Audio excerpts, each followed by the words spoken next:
Whoa. Hello, everybody. What's up? What's going on? It's Strimtom. It's me here. I'm going to get this off the screen. Thank you. Alright. So, what's going on, everybody? I don't have a light turned on, which I swear, I'm going to turn on this light. There we go. Oops, see? And I know it just dropped something. My god, we're getting off to a good start. I'll tell you that much. Now, someone's messaged me on Skype.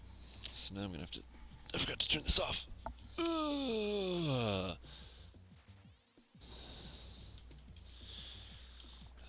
my god. Do not disturb. Perfect. Alright. Anyway, welcome to the Strimstream. Today, we're going to be doing a couple things, but the biggest thing we're doing is going to be reincarnating. That's going to be happening very shortly. So if you're like, man, reincarnating, that's kind of cool. But, like, what's he going to play? Well, the coolest thing is you can actually help me choose. I don't know what to play. So I put a link on the screen. It's over there. It's over there. So you can go to that link, or I've got it in chat. And if anybody wants it, I can link it in chat again. Please go on it and vote for what you think I should play on the things that I put there. There's also a race option. I don't really plan on playing a Warforged for any of those builds. However, there is the option, because Warforged are really cool. If you think I should just be a man and just play a Warforged anyway, I will still do it. I am a sucker for peer pressure. So, there's that. So, normally the way we start off the stream is we start off with gold roll, a couple other things. What I actually wanted to do is I wanted to talk about the Arcane Archer in the epic levels. So I played this character, okay, great character, and it worked out pretty well in the epic levels. The biggest reason is because, epic destinies. So some of the epic destinies were better or worse than others. I'm going to go into which ones are the best, which ones are the worst, and why. I've updated my guide so it reflects the destinies. But here's the big spiel. So when looking at your destinies, there are 3 good destinies, and they vary in how good they are.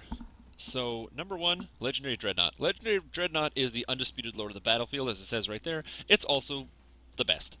It does the highest single target damage. It gives you, if you can get your max dex cap up high enough, and your dodge cap, it gives you unbelievable dodge, or if you just want that physical resistance rating, that's good too. So as a ranger with light armor, being able to hit 150 physical resistance rating feels awesome.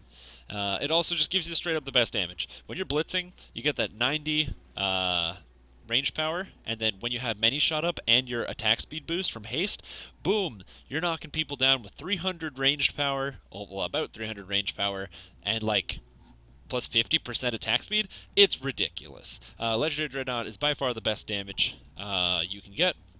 So if you're doing Epic Elite, I highly recommend you use Legendary Dreadnought. Now, stepping down from that is Draconic Incarnation. Draconic Incarnation is fantastic. It's not very good for Epic Elite, because you don't have any intelligence, you don't have any charisma, your saves aren't going to be that difficult on here. However, what Draconic Incarnation gets you, I'm going to flip into Draconic Incarnation. Draconic Incarnation is amazing, because it gives you a bunch of really awesome abilities for Epic Normal and Epic Hard. In Epic Normal and Epic Hard, quests that aren't hard. Right? They're not that challenging. Pretty much anybody can do this with a ragtag group. They're incredible and amazing because with Energy Burst, Dragon Breath, Flyby Attack, and Energy Vortex, you are doing absurd levels of damage. So generally, the biggest problem with doing these, like any kind of epic, normal, epic hard quests, is you just get a pack of guys, and you have to like pew them down one by one. But you don't have to do that. With Energy Burst, you just walk in, hit your button, at least half of them are probably going to fail their save just because it's like they only have a 30 on their save, and it's pretty easy to get about a 40 on your DC with almost no intelligence. So you just walk up, explode, deal a bunch of damage, and you're looking at about 4,000 damage without a crit, 8,000 with a crit, clearing out groups of enemies in absolutely one hit, and then moving on to the next. And because it only costs 20 spell points, and you, what is it here, with your... should be one of these things, not Moonbow, but with Soul Magic, you pretty much are always, because you have 15% chance and it works with the double shots, you pretty much always have that extra 10 mana. You can cast Energy Burst, Energy Vortex, Energy Sheath on cooldown. You will never run out of spell points. So this is fantastic for Epic Normal and Epic Hard. If you're playing Epic Normal, Epic Hard, Draconic Incarnation is the best way to go. And then finally, you have Sharadi Champion. Now, Sharadi Champion, pretty good. Can't really, I mean, it's not amazing, It doesn't do as much damage. It does not have the burst of Draconic Incarnation, although you can take energy burst. It does not have the the straight damage of Legendary Dreadnought, but it does give you this chance for a stun. If you get a good buff from Audience of the Queen, that's kind of good too. Stand and Deliver is kind of nice. But other than that, it's just okay. It's not amazing. It's good. It's good. It's not terrible. I wouldn't know where to rate it. It's just Legendary Dreadnought was a noticeable damage increase. The biggest reason is because if you go look in your feats, so what I said in the guide is that you should pretty much always be using this ability right here, Improved Precise Shot. Allows you to shoot through targets, which is absolutely true. But then once you hit Epic Elite and you find bosses, I highly recommend you keep this Precise Shot Archer's Focus on your track. The reason is because here, this Improved Archer's Focus, it gives you 25 stacks. If you just stand there with Improved Archer's Focus and you have Many Shot and you're blitzing with a Legendary Dreadnought, what is this? This is 25, so that's 75 extra range power. Hilarious range power. Awesome damage. So, oh, Shorty J, what's up, Strimtom? I'm using your Spell Power Arcane Archer build. I'm currently loving it. Love the damage. I always want to have a good range build. You gave it to me. You're awesome. Hey, no problem, Shorty J. I'm going to remind everybody to please vote here. Vote here. Bam. Please vote here so I know exactly what I'm going to be playing. I am going to be TRing soon. I just need to know on the poll. And what do we got it? So far it's looking like Wizard is coming up. Wizard's coming up. But we'll see. I need you guys to vote. So get out there. Do your civic duty. I'm not going to stop you. Okay.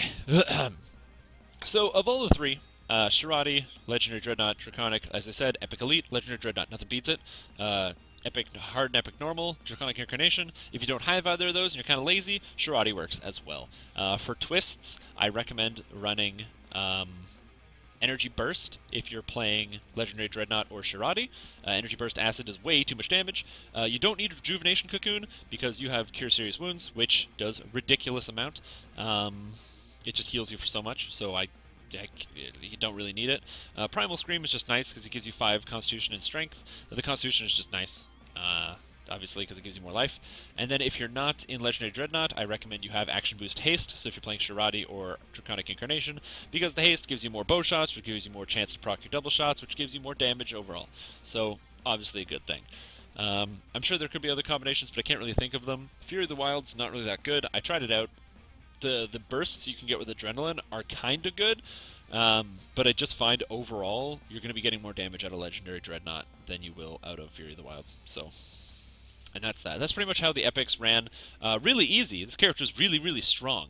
And don't get me wrong, the character is ridiculously strong.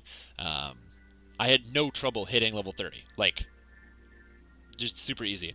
The only thing you have to worry about when you do Epic Elite is that you are squishy. So you don't really have, unlike almost all of the melee classes or even ranged classes who can get like displacement, that kind of thing, you can't do that because you're a ranger. There might be some items out there, like you can get some concealment items, and I highly recommend you do. But with the blitz, you're going to be looking at capping out your dodge chance. So if my character's dodge chance, if I look at my armor class, is 20, or max dodge chance is 12. On the character that I was playing before, my max dodge chance was 27. I had 27% dodge, which is great, but it still means you die in 2 hits. Which is why in Legendary Dreadnought, I took mostly Constitution, because this, and all the extra life you get per level. Legendary Dreadnought, I had about 1,000, or about 1,100 HP at level 30. Pretty good for a ranger. Again, still you're not that tanky, but you do the most ridiculous damage I've ever seen, so trust me, it's fantastic. At least at a range character. Now, my character is a little different right now. I don't have, I'm changed my abilities around, and the biggest thing is I respec this character when I epic TR'd. I went into straight intelligence build, got some intelligence, and I wanted to test it out. I wanted to see what happens if I go straight intelligence. So I've got tons of different skill points wasted. I've got lots of spellcraft. I swapped out my feet, so I've got all the maximize and stuff like that. I didn't realize that maximize and power actually didn't affect energy burst. Like, I knew that somewhere in my head, but I just totally forgot. Anyways, I swapped it out, and then I changed up the tree. So we went for elemental damage all the way at the top, picking up the rune bow for the +2 on my bow, moon bow for an extra universal spell power, and then I went Harper Agent, and I went all the way through Harper Agent, picking up 4 more intelligence, 9 melee ranged, universal spell power, and then all this spell power from here. Even picked up +3 to all skills, so I get +3 another +3 to spell power. All sorts of stuff. And even with know the angle, so you get half your intelligence modifier to your damage. And what I determined is that by doing this, by going full spell power, by going headlong into the spell power, I'm currently sitting at 301. If I had the other bow on me, where is it? Maybe I put it in the bank already? Oh, I probably put it in the bank. Oh, I can put this on. No, here it is. If I had the Thunderforge longbow, I'd be looking at about another 100 spell power. So I'd be looking at about 400. And then by level 30, I'd be looking at about 550, 600 spell power. Still bad. It's bad. Not doing a lot of damage. So it's unfortunate and it's disappointing, but I highly recommend you stay away from pure spell power with almost no focus and physical damage. I think the build that I have with where you ignore this top tree here and instead you take the points in Deepwood Stalker, but you still take Mystical Archer for that dexterity and double shot. I still think that's the best build. I haven't tested extensively because I haven't leveled up all the way to 30 with this, but I'm not going to do that because we're TRing today. So that's important. Alright, so now we have more votes. So, total of 10 votes. Alright, come on you guys. I need some more votes. I don't care if you don't even care. Just load it up. Get some votes in there. Cuz I wanna be able to, like, you know, I'm gonna enjoy it, but I wanna know what you guys think I should play. Because no matter what, I'm going to have a lot of fun. Oh man, look at all those votes. They're actually flying in. Okay. So still Warforged Wizard is top, though. Okay, so you guys started voting real fast. Holy cow. Yeah. Wizard. So I'm going to leave this open for another 4 minutes while I jimmer jammer and look at the screen. Probably, actually, maybe a little bit longer. I'll talk a little bit about each build that I was planning on doing so you can get a better idea.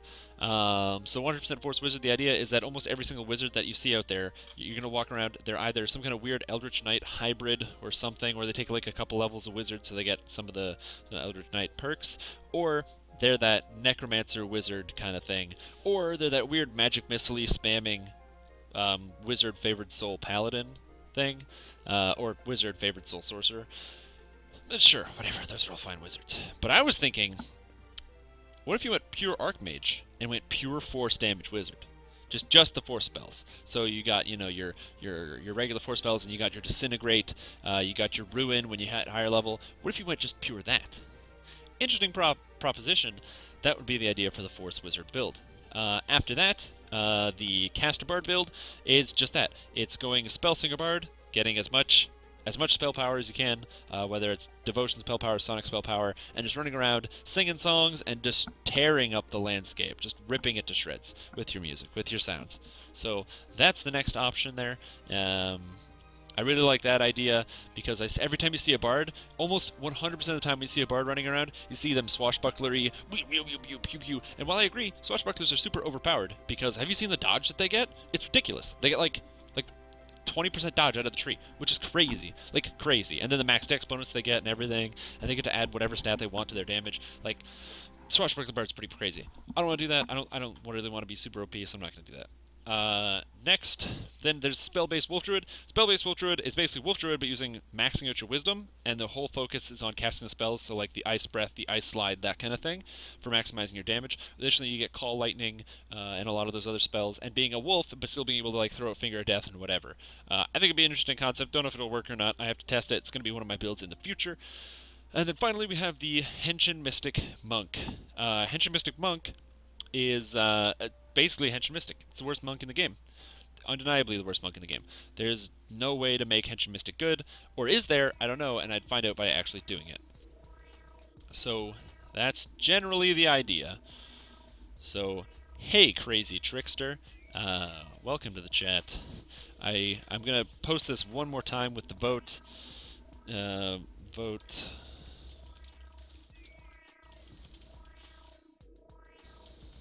Bam. So please vote for what you want me to TR into next. You can select multiple things, by the way, in this. So if you're like, man, I like all these ideas, and vote for all of them, don't vote for all of them. I don't care. Just vote. Just vote. You just gotta do it. Get out there and exercise your civic duty, and do the voting. It'll be pretty good. I'm gonna enjoy it no matter what. But yeah, thank you, Rothko. Yeah, so right now it's gonna be Force Wizard, 100% Force Wizard, and be a real man, be a Warforged. You know, real man or Warforged. You know, Warforged Wizard's not that hard actually. Warforged Bard is a bit harder. Warforged Spell-based, so Wisdom-based Druid is a bit harder, and Warforged Wisdom-based Monk is probably the worst. But whatever. Being a real man, you got to be a Warforged. So that's how the votes turned out. So we're gonna be doing that until at 7:20 is when we're doing the TR process, and we're actually gonna be resetting the character. Although I can get that set up right now. I want to heroic to reincarnate. I need to get my heart of wood. I have a bunch of crap in my inventory. I don't really care. It's all gonna throw it into the reincarnation cache for me. I don't have to care about that. So I get new past life of Ranger, and I get to start a new life at level 1. This is not going to be an iconic life, so don't worry about it. I have to type in my name, Strimtom, confirm, and kaboom! My character's ready to reincarnate. So whatever you guys decide I should reincarnate into is what will end up being done. I'm excited. I'm really excited. I love reincarnating this game, man. Like I'm all about the TR train. Like it's just the best way to go. Like most of the games, they have this issue that like you play it, and true, it should be Drow, not Warforged. But what are you gonna do? The thing is, if I'm playing a Warforged or a Wizard, I can't play a Drow Wizard. I have 2 Drow Wizards that I left in the dust. I hate Wizards. They revamped the Archmage, and so I really want to try it, going full Archmage. But you're right. Real man option for a Wizard would be a well, maybe not even a Drow, maybe just a regular Elf. But I'm not crazy. I'm not insane. You know what I'm saying? I'm a madman, but I'm not insane. So that's important. Yeah. I don't have any specific items or build. That voting scheme was available.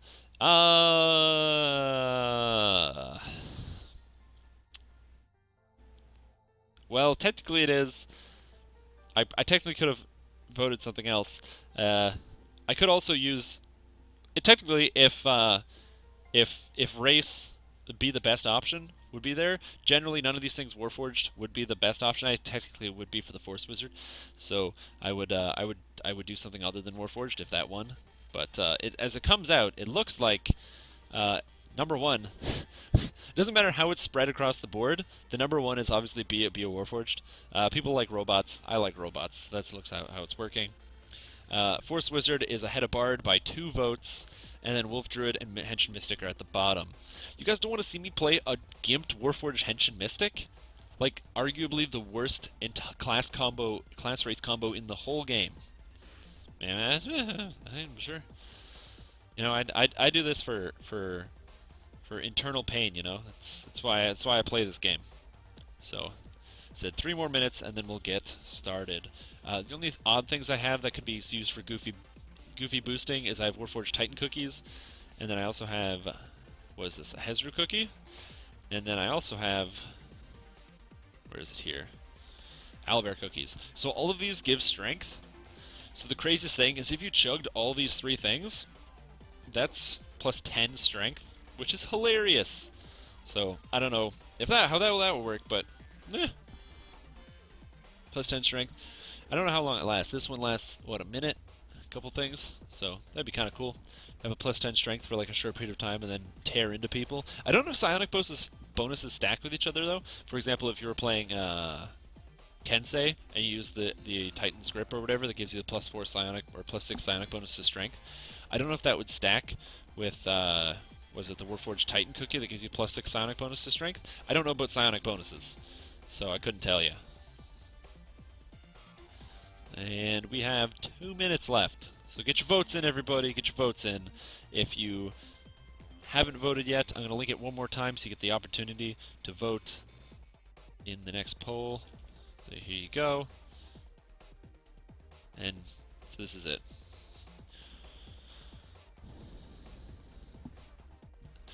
Drow Force Wizard in Magister with Scroll Healing or SF pots. No Cocoon nonsense. That's the real man's vote. Who uses Life Cocoon? Don't this it's not here. No Rejuve Cocoon. It was not even on the bar. You didn't even see that. What kind of jerk would use Rejuvenation Cocoon, you know? Why would you Rejuve Cocoon when you could just heal yourself with a quickened, maximized Cure Serious? You know? Like, that's what I'm saying. That's what I'm saying. But yeah. So yeah, votes closing in 1 minute. It's gonna be a Warforged Wizard. How creative and original, Warforged Wizard. The thing is, Force Wizard was something I had a thought about in later. I was originally just going to be between Bard, Wolf Druid, and Henshin Mystic Monk, but I let the people decide. They say Force Wizard, so we're going to go with 100% Force Wizard. So 100% Force Wizard, what that means, so you guys know, is I'm not going to pick those namby-pamby fire spells, ice spells, acid spells, sonic spells, blah, blah, blah. No. Force, okay? We're talking about the Force, like I'm Luke Skywalker. We're reincarnating. Type in her name. Bam. Confirm. Alrighty. It's done. We're doing it. So, here's how I build a character. First, we obviously start with a spell. We're going to move into class. Wizard. So we have a wizard. Great. Path. Well, apparently you can't choose a default path when you're reincarnating. I didn't actually know that you couldn't do that. Oh, did they patch it? What? 12? These are not the stats for a wizard. That's terrible. Warlock. I don't know if they patched it. Oh, cool. It doesn't actually give you stats when you reincarnate. That's neat. I didn't know that. Originally, if you pick Warlock and you look through here, it'll tell you that Warlock's primary stat is Charisma. Or, sorry, it'll tell you that Sorcerer's primary stat is Charisma, which is really funny because they're obviously different than Wizards. And then Race, Warforged. Man, I love that. Look at that green. Alright. So, how do you spread out your stats when you're playing a Warforged Wizard? Well, number one, you have to max out your intelligence. You gotta be smart, smarter than the average bear, especially because you're a robot, not even a bear at all. We're gonna max out our Constitution, so we got max con, max intelligence. Now, we have the option of dropping a couple points of Constitution, dropping a couple points into Strength, and pumping some points into Charisma to get that extra Use Magic Device. I don't know if I'm gonna do that. I kind of like the idea of having the extra Constitution, the extra life, and putting a bit into Charisma just to give me a get out of that hole of Use Magic Device. So that way I can use Magic Device a little bit better. I think this is what I'm going to go with. Yeah, I think that's how we're going to do it. Yeah, perfect. A Dexterity score is helpful for a Wizard because it gives you armor bonus. But the trick is you don't care about armor because we're a robot. We're made of armor. So who cares about that? You know what I'm saying? So, most importantly, gotta have the concentration. Repair. Holy cow. Repair is amazing. Gives me repair spell power. So, like, awesome. Spell craft. Crafting spells. Fantastic. Use magic device. Cha-ching. So that's what we're talking about. Unfortunately, it's still a 1. But we can fix that. Fix that later. Now I have 8 more points. What 2 other skills do I want to max out? I could max out search, so I could find doors and stuff. But this character will likely be carrying around detect doors anyway, so who cares? Balance is always a good skill to take if you're not sure, if you're looking for like an extra way to put your points. Balance is fantastic because it helps you get back up. And then there are a couple other options. Jump could be a good one. Spot could be a good one. I think I'm gonna go with diplomacy. Diplomacy is kind of useful sometimes. I think we're going to go with diplomacy. I'm going to get a lot of skill points, so don't worry about that. Alright, so now we get a feat and a class feat. So our class feat is easily going to be maximize spell. Wizards get class feats, they get pretty much all the meta magics for free, so we're going to take maximize, no questions asked. Now the real question is, what do we want our actual feat to be? So this is going to be a 4-space wizard, so we're not going to be using any of that namby-pamby melee fighting crap. We're going to be using 100% force 100% of the time. Great idea, right? Augment Summoning doesn't seem that good. Now, the question is, do I want to take a Metamagic feat? I might actually take Mental Toughness to give me some more mana early game. I think that is a good idea. I might end up taking Mithril Body later, just to get some more stuff, but I think Mental Toughness is what we're going to start with. So there we go. And now I get to select 7 spells. So what's very important when you're making any kind of wizard, always on your, if you have a second monitor or alt tab out of the game, bring up the rare wizard spell list so you can always select the spells that you can't get via scroll. So Disrupt Undead, that's one of those ones you can't get via scroll. So we're going to pick Disrupt Undead for sure. Magic Missile, you gotta have that. Repair, easy. Sonic Blast, this is technically a sonic spell, but it's great for destroying crates because I don't have the patience to do that. So that's awesome. Jump, gotta have jump. That's just way too good early game. Detect doors, fantastic. And I get one more. Ooh, I'm gonna take Night Shield. Gives me them saves.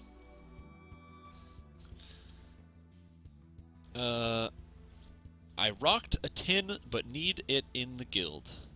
I don't know what that says. So, E for effort. There. Okay, now I get to design my face. Oh, baby. Okay, so base color, I think we're gonna go with the darker tone. Cranium, I kind of like. Where's the full one? Yeah, I kind of like the full tone, like the full metal head. I like that. The eyes. Ooh. Oh God. Oh. Ooh. Ooh. Oh, that's the worst one. I think it's because of the lifelessness of them. I like that one. Ooh, Robo. Okay, I like this one the best. I think I'm gonna go with the black eyes. I think we're gonna make them. Ooh, I like that teal. That's kind of cool. I actually really like this skin color. I like this green. Although it's forced, so I should probably be like purple. Am I gonna be a purple Warforged, everybody? I think I will. Gotta have a good nose. I like this one. It's a good nose. Gotta have a good mouth. Ooh, full plate jaw. I like it.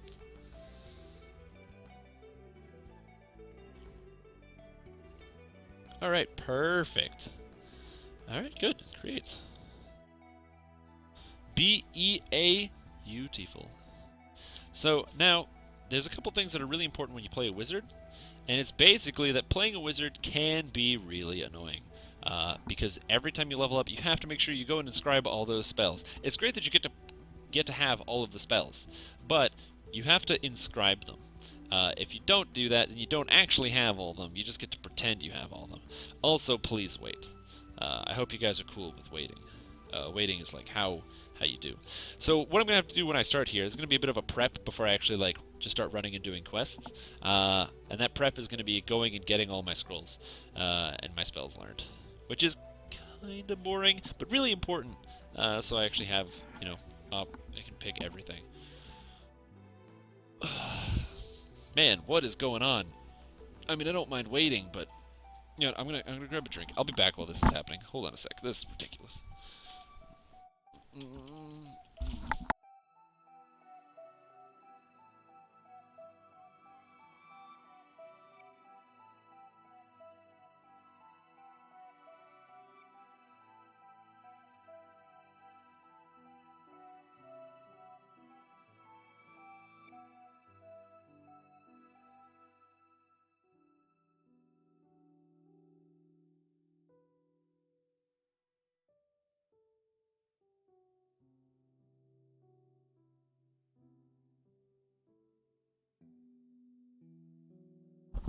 And we're back. Strimtom the Wizard. Let's go.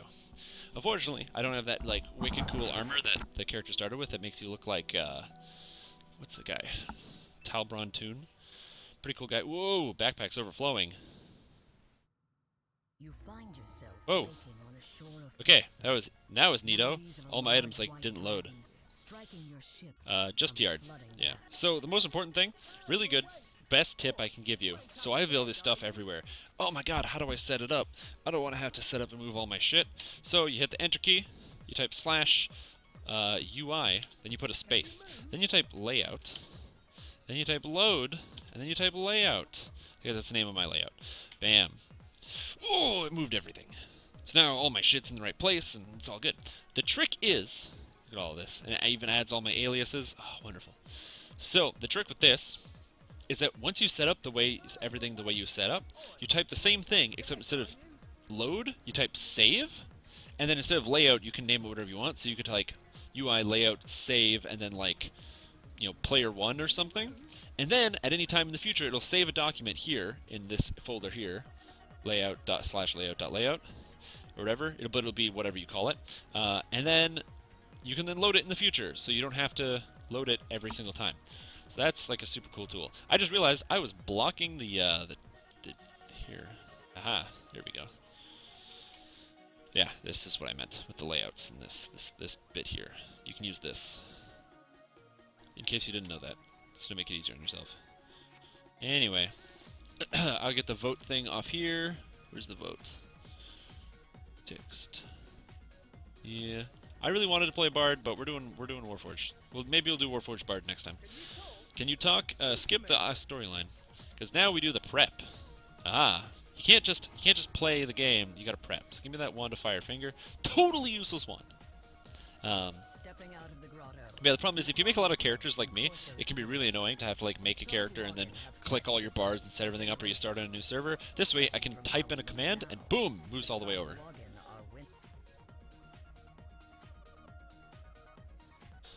Yeah, it's just a tip a lot of people don't know. It also gives you access. You can do similar things in the game, so you can access different aliases. So as an example, I'll show off one of the ones that I have. If I type in chat here, if I type in a semicolon and then trap, if you can see it there in the corner, when I hit enter, oh, I'm not in a party, so it doesn't really show. I'll have to show that when I get into a party. I'll have to show that when I get into a party. Move beer because I can't see. Okay. Search is here. Repair, get off my bar. Diplomacy, get off my bar. Metamagic feat can go over here. Inscribe, wonderful. That gets off my bar. Spells, perfect. So spells that I want on my bar: jump, magic missile's pretty good. I'm not even rank 1. Holy cow, I'm far away. So the idea is Pale Master, unset. I don't even need it. Not even gonna be a Pale Master. I'm gonna put a couple points in Eldritch Knight, but I'm not even gonna be a Pale Master. That's a waste of time. Totally waste of time. I'm a robot. I'm a robot, guys. I don't care, you know. So I don't need Pale Master. So now I have this Initiate's Docent that gives me repair and makes me look like a total loser. So that's good. Oh yeah, pure wizard. Pure wizard. 20 levels. Can't do anything else. So now I'm gonna go up here to my guild airship. Hooah!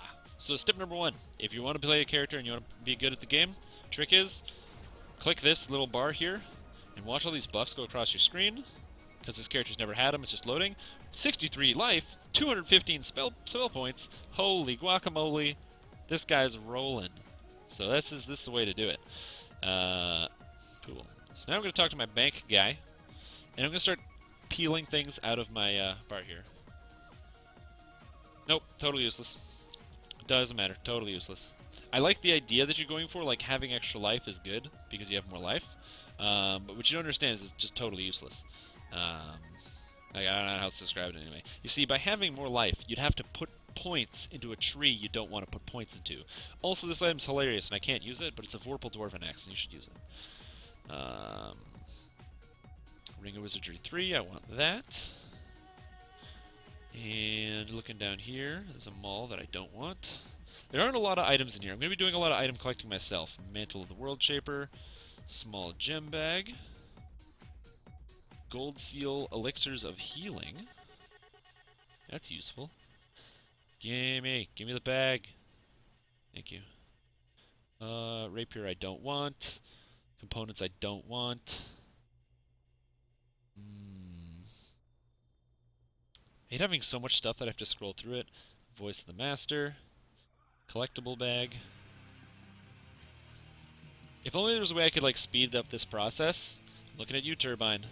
There's a way you could speed up this process. I'm not going to be multi-classing, so all those Thieves' Tools don't help me here. I can't use my cosmetic.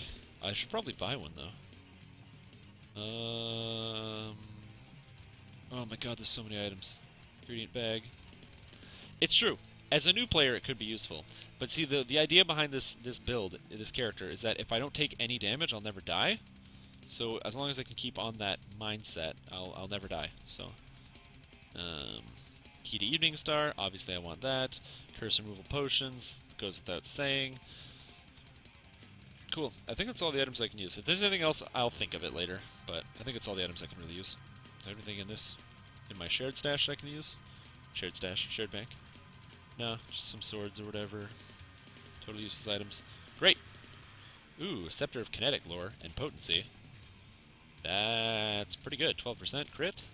Cool. I'll take that. I think that's it. Alright, great. Repair some spells. I want Magic Missile. I want Repair. And I think I'll probably take Sonic Blast. So, Sonic Blast, Repair. Great. Move all my bags to the last slot. This is a lot. All the setup is the worst part is because the setup takes so long. Power of Evidence gives me +1 to my stats that I don't care about.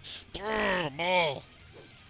You might be like, why is he using a Maul? The reason is because I just found this one and it's hilarious. It's a Maul that gives 34 Reconstruction and 15 Insightful Reconstruction. So at level 1 as a wizard, I currently have 64 Repair spell power, or rather I can heal myself for 13. Ooh, man.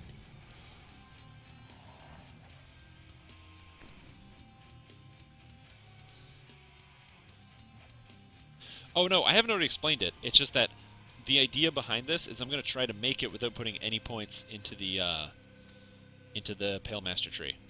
If I can optimize it where there's enough points to put into the Pale Master tree, I might go with that. But you know, you never know. You never know how it's actually going to end up going, you know, in the end. Okay. And now while I'm here, I can actually do my gold weekly VIP roll. Oh baby, do that roll. And I got a Jeweler's Toolkit. Ooh. Now I've got 2 of the suckers. 4,000 experience, gimme. I'm rank 4. Yes! That's hard-earned XP, everybody. Hard-earned XP. I'm almost level 2. Even better. Give me that. Give me that 200 XP. There's going to be some points I can spend. Now, unfortunately, I have to spend a couple points right away on things I don't really want to. First point has to go into Improved Fortification, which I don't really want to, so I can get Inscribed Armor. I can't have Spell Failure. And finally, Arcane Specialization, Magic Missile, bam. Now, you might be wondering, why are we doing the Evocation Specialization? There could be other items, but here's the trick. If I go into the Arcane Specialization, Evocation, I could cast Magic Missile. Sure, I could cast Magic Missile, but the trick is, I can maximize this Magic Missile for free. So it costs 2 spell points. Oh yeah, life is always going to be better. Whoops, I clicked on something I didn't want to. Life is always going to be better in most situations to take, but there'll be more tips and tricks once we actually get into the early game stuff. I have to go quickly buy my level 1 spells in the marketplace, and then we'll be firing off into the harbor. If anybody here is watching the stream, you're like, man, you're just waiting at the screen. I will be making it a full and open party, so anyone can jump in and join me. I'm not gonna turn away people that want to play. You just gotta wait for me to open up the group. Oh man. Alright. Arcane Scroll Vendor, level 2. Arcane Scroll Vendor, level 1. Sick. So here's how you do this. You take all the spells you need: Acid Spray, Burning Hands, Cause Fear, Charm, Chill Touch, Expeditious, Featherfall, Grease, Hypnotism, Mage Armor, Merfolk's, Nyax, Obscuring Mist, Protection, Ray, Shield, Grasp, Sleep, Summon, Tumble. So that's 20. Buy them all. Galanda. Thank you, friends. So once I've bought them all, it's 20. I then head to this guy. If you didn't know this, if you see an item you want, hold down Control, and when you click it, it brings up a thing. How many would you like to buy? I would like to buy 20. Accept. Purchase. Same thing with the spell components. I go here, Pinches of Fine Sand. I want to buy 1,000. Perfect. And so I don't have to do it later. This, Eyelashes and Gum Arabic. Bam! Accept. Buying 1,000. Balls and Guano and Sulfur. Give me that. I love Bat Guano. That's what my character's all about, that Bat Guano. And then, very important, keybind your Inscribed Scroll, so that way you can click and then press the button. Click, press the button. And you inscribe all your scrolls. Isn't that fun? Isn't it fun playing Wizard? Now, it is certainly cool, especially once you get to the higher levels, because it's exciting whenever you find a new scroll for a new spell, because you don't get all of them. It's just a shame that the level 9 spells, there aren't a lot of them, that there also aren't a lot of level 9 spells in general, but I feel like Turbine could probably expand the level 9 slot to make it a little bit more fun to collect all the different spells that are out there. So that way, whenever you pick up scrolls of level 9, or 8 or 9 spells, you know, in the late game, which happens all the time, I'm sure as most of you know, if you've played a wizard, or even just played a high level, you'll find all these level 8 and 9 scrolls that you can't do anything with. It'd be cool if they actually had more of them, so that wizards were always trying to learn and inscribe new spells into their books.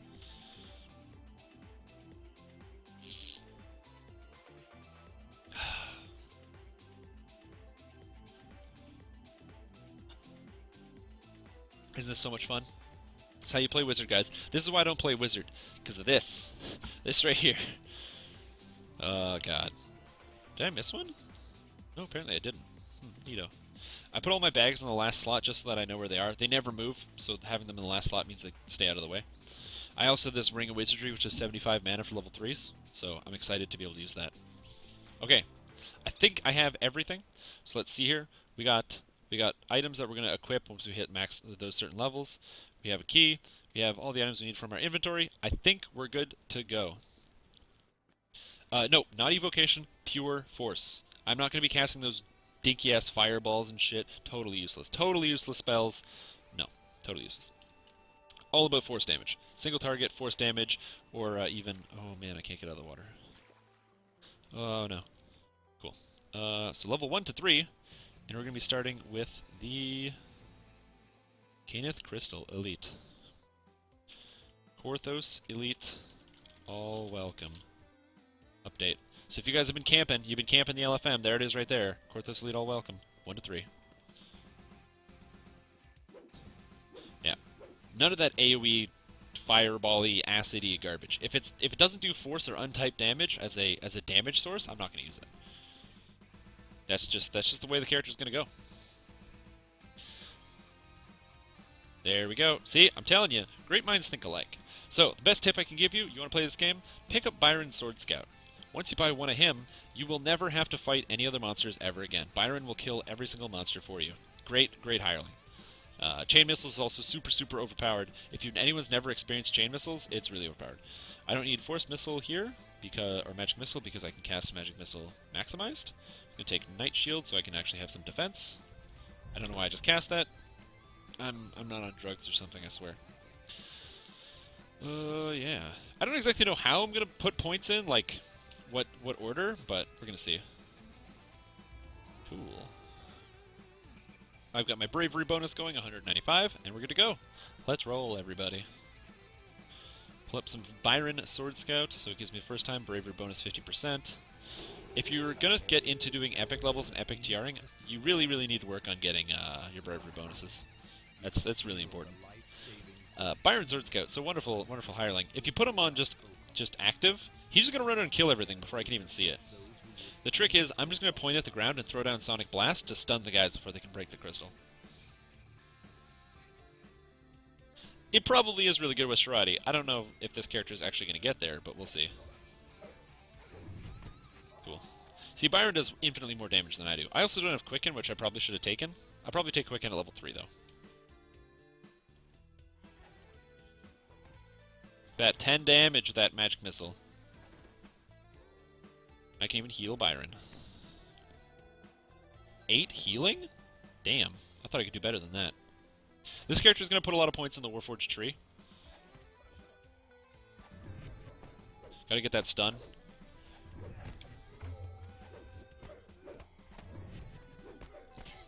No.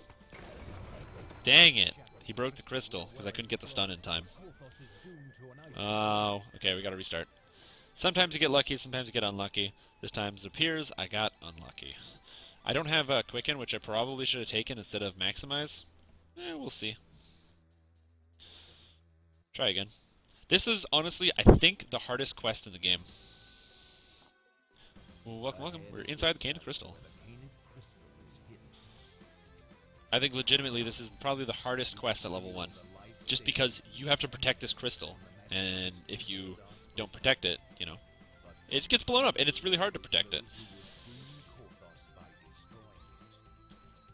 You need, like, a full team of people to body block it.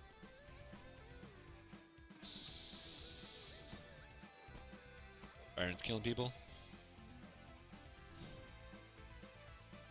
Alright, we can do this. Hey man, I told you, great minds think alike. Alright, so we got that 13 damage Magic Missile. Unbelievable damage. That's got a long cooldown, though. I get 2 spell points for every point I put in this tree? Wow, that's cool. I can have at least 41. Okay, good. Got the stun. Okay, so I'm basically just casting the stun on cooldown to keep the guys perma-stunned. If they're not perma-stunned, I can't do it. Okay, good. Now body block it.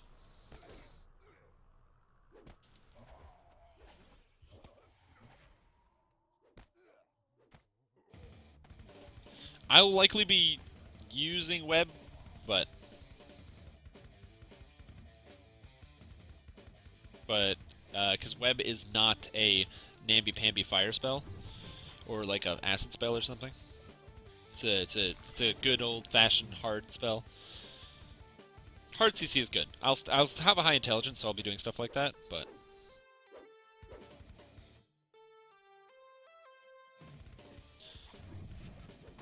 oh,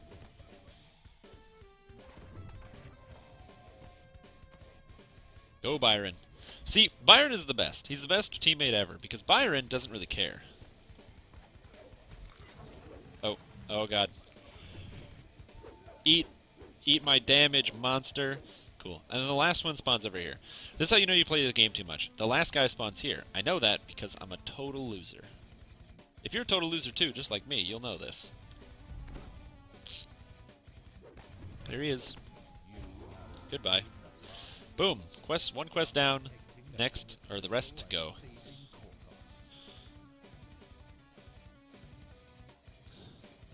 Aid? Nah, screw that. I want Spearbane. Spearbane's just useful. Alright, next one, we're heading up. Well, when I hit third level quests, which I don't think I will tonight, I'm gonna go quick. I'm gonna go fast, but I don't know if I'm gonna hit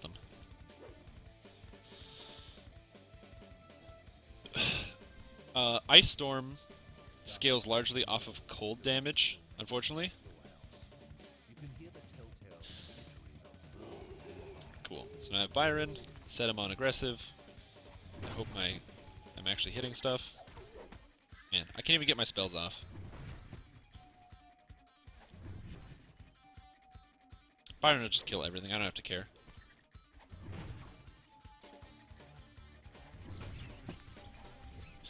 Urgh, eat this, rats!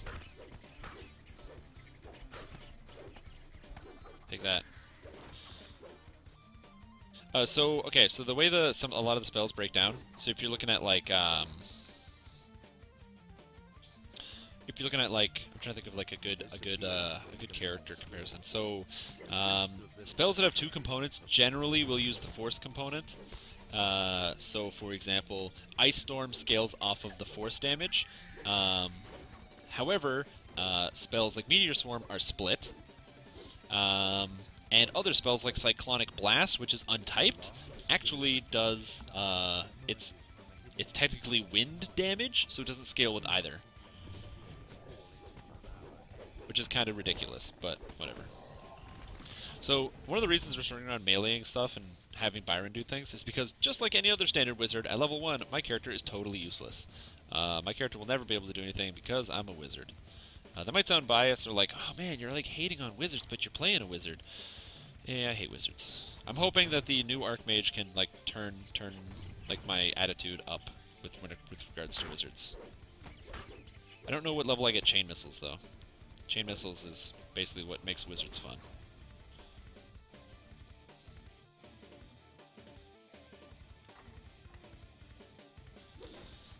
Ooh, smashy smashy. You gotta always go for those top bonuses. If you didn't know, sometimes you'll hear like those loud sound effects over the ears or whatever. Whereas if I can make it play.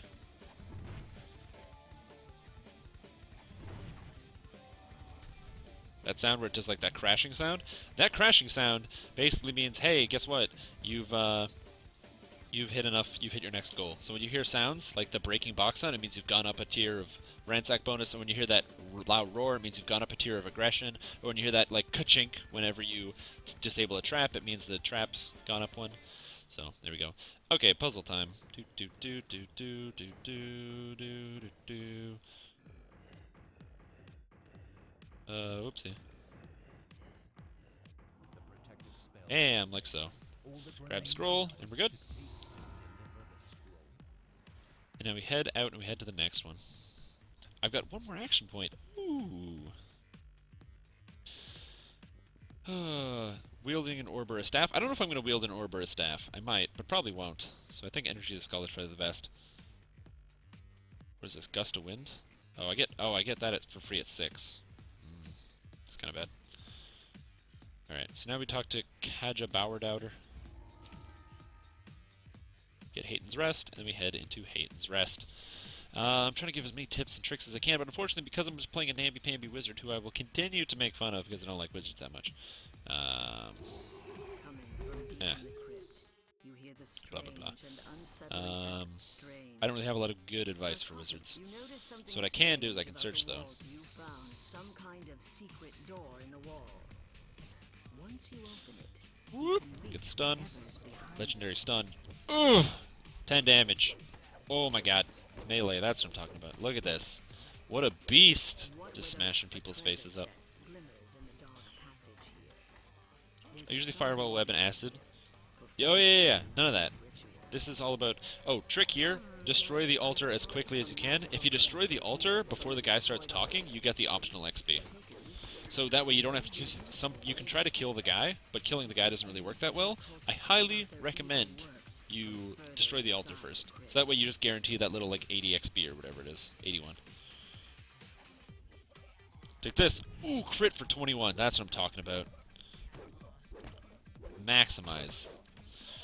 Ugh. Okay. Gust of Wind doesn't do any damage, so you can't, like, maximize your Gust of Wind, unfortunately. Same thing here. We're gonna... Oh, ooh, I hit the Sahaugen. Shit. Ultimate the Devourer. I gotta destroy it, man. No. No. Good. It's dead.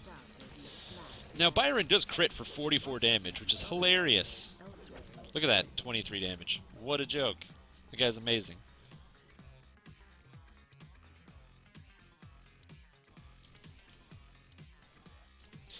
Do my stun. Ooh. Knock him out. Ugh. Ugh, I'm a wizard. Get out of here, bros. And if any of you are asking, oh, do you have Master's Touch so you can use all weapons? No, I just have a -4 penalty on my chance to hit. Because I'm a boss. A boss wizard. Take this. 10 damage. Come back here. Ha! Now, as an option, I could put points in the Harbor Tree to actually get my intelligence to damage, but I don't want to do that because I'm not a melee. I'm not going to be a melee. This character's going to be a full force caster build. Legendary 6 points of healing. Smash. So by doing that, that's earned me an extra 240 XP, which might not sound like a lot, and I mean, it really isn't. It's probably a negligible amount, but whatever. I like that I have more health than the Barbarian Hireling, though. Anyway, so you walk through here. The gate locks behind you, so make sure you keep good control of your hirelings. I get them to stop. Jump in. You don't get on the platform. As long as you don't stand on this, it doesn't reset. It only resets every time you jump in the water. Hey, a Squirrel Chill Touch. Never mind. It actually apparently resets without doing that. Oh no, he stepped in the water. And now we spray him with acid for retribution. Except he doesn't get hit. Dang. Anyways, get my guy to come follow me again. What did I pick up? Cyclonic Blast does not scale with Force Spell Power. It is a bug. Or not a bug, it's an intentional bug. You wouldn't think it doesn't scale with spell power, but it just straight up doesn't. And then same concept here, destroy the altar quickly as possible. It'll finish the quest, but we also get the bonus experience, the 121. And now we fight. Die! Take this, I am a wizard! And this is why wizards aren't fun. Even at level 1 with appropriate spells, dealing a d4 damage is just no fun. I'm not saying you don't have it, I'm saying it. I guarantee you it doesn't. Check the DDO wiki page. Proven fact. Oh my god. Oh, he's not fighting the zombie that's right next to him.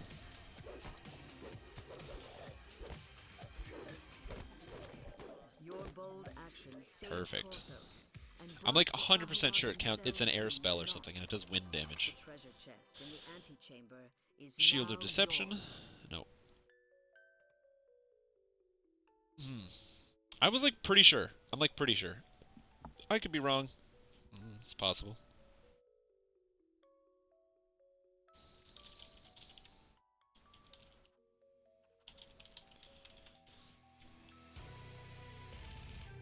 Party chat is not available? Is chat down right now?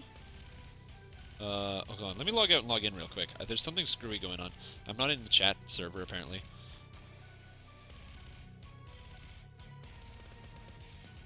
Gotta reset the game. Hey, she disappeared. Everybody disappeared. Loading screen. There we go.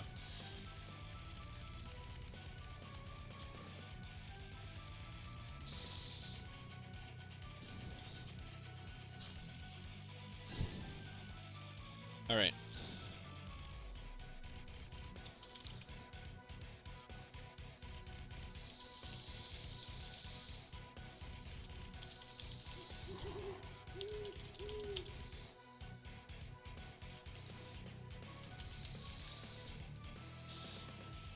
Okay, there we go. Concentration will save, or dumb crap. I'll take this. So give me that concentration will save.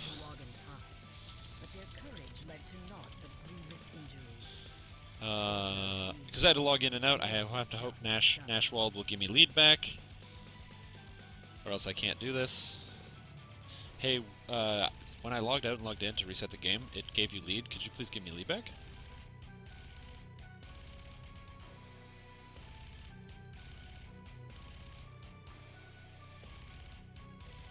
If he doesn't respond, I'm just going to have to leave group and make a new group.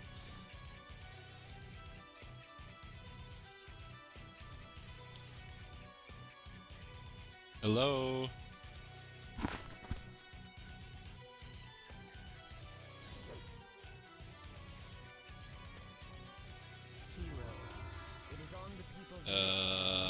Okay. Cautious looks have become Oh, thank you. Then word comes that your presence is requested. Alright, cool, let's try this again. I think he needs 2 Caneth Crystal. Have you done the Caneth Crystal yet? Because if you haven't done it, you can't do the next quest.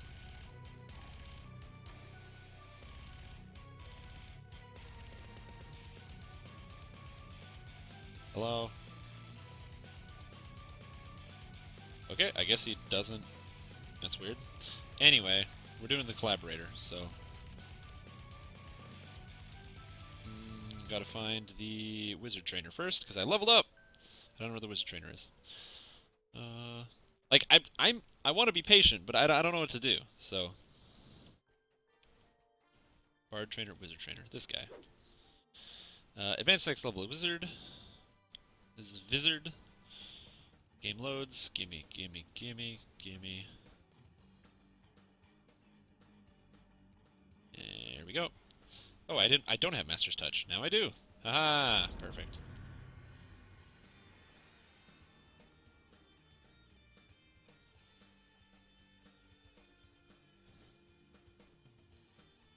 Oh, I can help you do it if you like.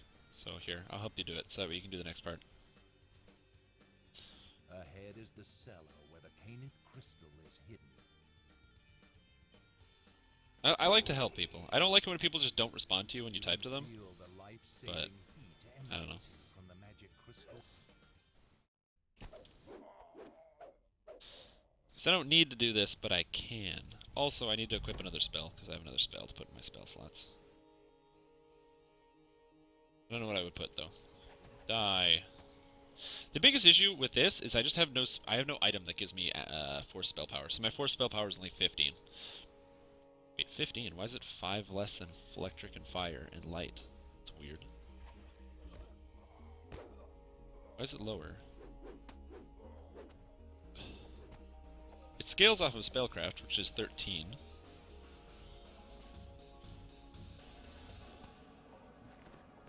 I also don't have a lot of items, as you can see. Having items is generally a good way to get more stats.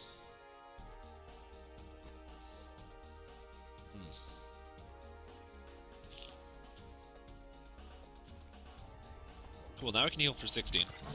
Kinda good. It'll get a lot better when I actually get, like, better repair spells. But 67 repair spell power is hilarious in how good that is. I'll probably get one in Scroll Mastery as well, just because it gives increased healing from, like, heal scrolls and things. Contrary to popular belief, I'll probably actually have heal scrolls, so...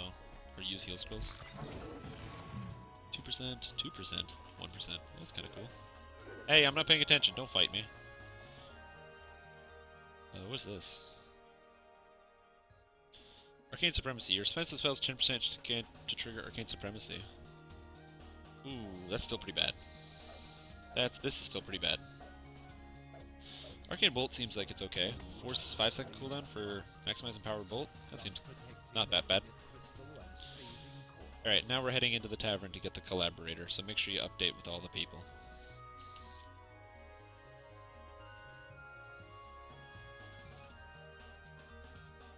So that's why nobody was joining my party before, because I guess maybe I couldn't see it? I don't know. So again, this is one of those things where like, yeah, I gained a level, but man, being a wizard is just hard, okay? I should also put another spell in my track. I really should have taken another spell. Yeah, whatever. That's what Byron Sword Scout is for. When I get high enough level, I can actually get Frenzy instead, and Frenzy does slightly more damage, so... Die! Die, you bastards!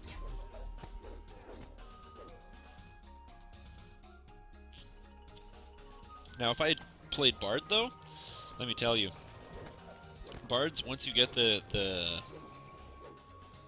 spell-like ability for Shout, then you're running around with a maximized empowered Quicken Shout at level 6, and you do 10 Brazilian damage. It's hilarious.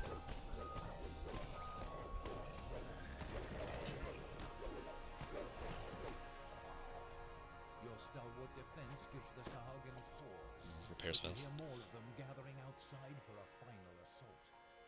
At some point, I'm also going to do a character that's going to be a pure Eldritch Knight. The problem is Eldritch Blade is so bad, it's like depressing. Hey, a chest. Come on, rings. Focus goggles open lock. Oh yeah, that's right.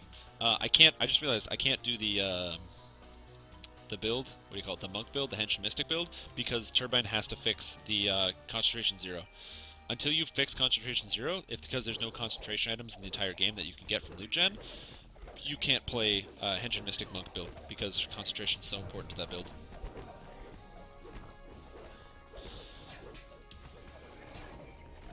Die. It's kind of amazing how little damage I do. I'm so glad I have this hireling to like fight everything in the entire game for me.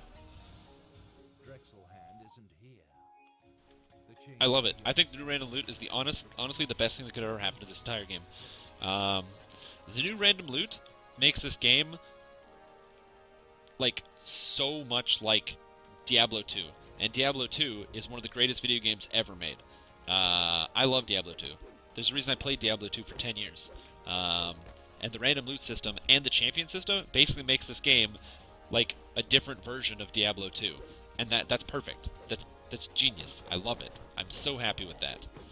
I will never be unhappy with the decision that they made with the loot. The biggest issue is that there's a certain point where, and it doesn't happen, it doesn't take that long to get to, where pretty much almost every single item you get is completely worthless. And now, this is in a similar sense, where yeah, a lot of the items you get are not very good because the stats are really random, but there's so much opportunity for you to find extra stats, and because every item, it might be Scale Mail of Asgard, but has a chance to roll an insightful stat on top of it, you have to look through and scan every item for those incredible items you might have just overlooked. And so you'll see veteran players who would never slow down and never stop. Suddenly, they're now going and taking every single quest reward and then scanning through all the items for those ridiculous, ridiculous items. So, pro tip, don't kill Jacoby. You have to set him on passive, because you kill the whelps first, and you get the XP bonus. Kill both whelps, and then you get the XP bonus. Bam. So kill him, you hear that roar in the background, and then boom, onslaught.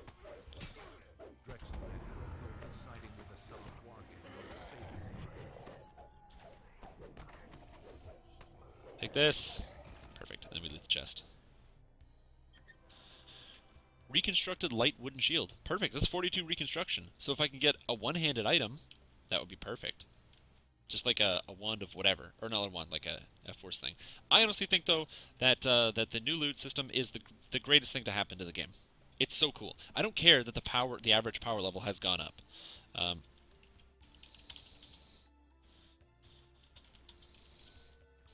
I don't care that the average strength of all the items in the game has gone up by a little bit. That doesn't matter to me. What matters is that every single item in the game is really fun. So I'm just really happy about that. It's time to take the fight to the sun. So I'm going to repeat the quest because I want to do it again because it's good XP. I'm going to do it on hard to get that XP. And what ability am I going to take? I think this time I'm going to take... I think I'm actually going to take Master's Touch so I can just melee even a little bit instead of mostly standing around. So we're going to do this on hard quick. Where'd my music go?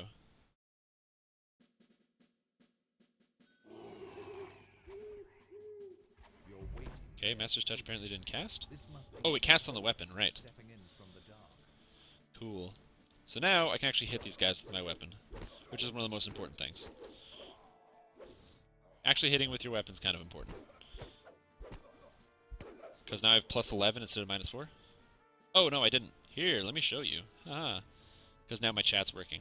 So, I can do a macro. So, for example, if I do the semicolon and then trap, I type this in here. I have an alias set up in the configuration files. So when I type this, it types in chat trap ahead stop in 2 separate colors. So that way, if I can just quickly auto run, type in trap like that, and it brings up trap ahead stop, which is a super cool and useful tool. But the biggest reason why it's useful is because I can do it while doing something else because it takes really quick, and because I have a keyboard that can set up macros, I can really quickly set up a macro for that if I wanted to, so then I can actually have it on a push of a button, which would be really great if I was playing Rogue, which I'm not doing. I also have other ones, so clear, I believe, so it's the same thing, so then it puts in a message in colored so that people can see what it is. There's actually a guide on how to do it. If you go into the DDO wiki under aliases, there's a guide on how to do it. And it has preset ones that you can just load in there. If you guys are interested in specifically mine, I could upload mine onto like a paste bin somewhere. And then so you guys can like download it and put it in the game files yourself. It's just a useful tool, especially if you play as either a rogue or if somebody says, hey guys, I'm new and I've never done this quest. That's like your cue. You're like, oh shit, new guy. I know what to do. I'm gonna help him out. Now you can also say, oh, new guy, time to throw him to the wolves. Ooh, muffled braces of fortification. Insightful sonic resistance +0. Oh baby, I love +0.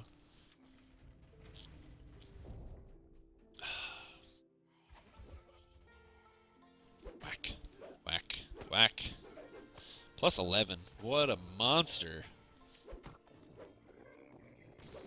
Oh, I know I get +5 on the fire and force spell power, or fire and electric. It's the shrines. I forgot.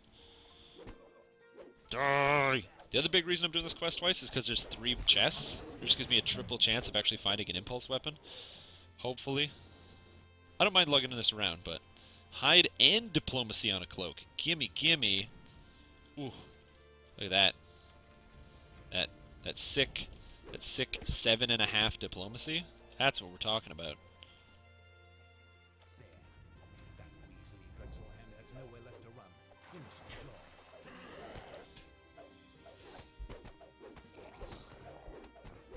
And we smash this Haugen Whelps first, so we get the bonus experience, and then we kill Jacoby. Bam! Talking about that 1600 XP. It's really just it's jarring when you go from like, oh, I'm level like 15, or I'm level 20, or when you're level 30 and you get a 200, 300,000 XP for a quest, and then it's like, oh, this quest gave me 1500. Curse-spewing bastard sort of insightful radiance. Nope. Alright. Now we're going to move to the outer Korthos quests, so all the ones out there. I am going to actually skip a quest, and the quest I'm skipping is the Misery's Peak, because Misery's Peak takes decades and hours and years, and this character does 0 damage, so there's no way I'm going to fight my way through that crap. So I'm not going to do that. Oh, congrats, man. Level 30 makes your character so strong with those legendary feats.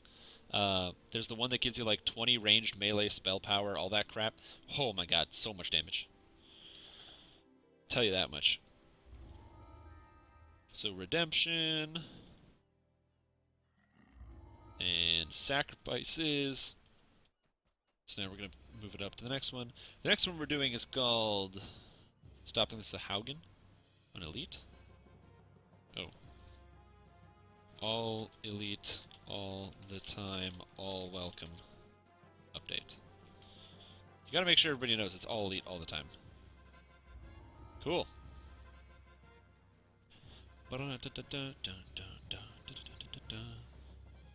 Oh, and while I'm in town, obviously I'm going to dump 2 points into my elemental and force critical hit chance.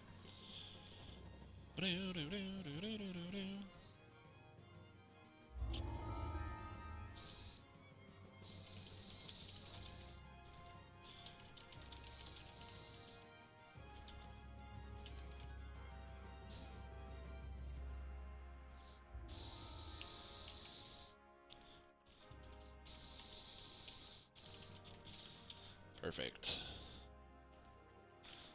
Oh yeah, I forgot the die. Die. Oh man. Oh, I forgot to cast my Master's Touch. There we go, now I can actually hit. Ha! Take that! I am a melee man. Yeah, 2d20 sonic damage on weapon is pretty crazy. I'll tell you, I agree with you there. Give me that. One of the nice things, one of the things that's really weird about Korthos Island is the amount of actual, like the amount of life all the monsters have. Like, these Sahaugen have close to 100 health, which is crazy how much health they have. Like, that's just straight up a lot. Oh hey, look at that. When you originally, or when the game first came out, and the harbor was really all you could do, whoa, game froze. Hope it didn't, like, crash out. Which it does happen sometimes.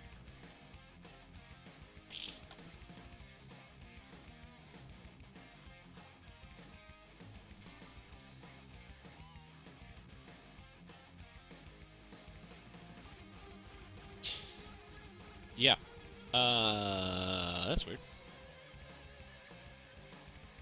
Like, it's frozen. Okay. I can't even control delete right now. What is happening to my computer? No.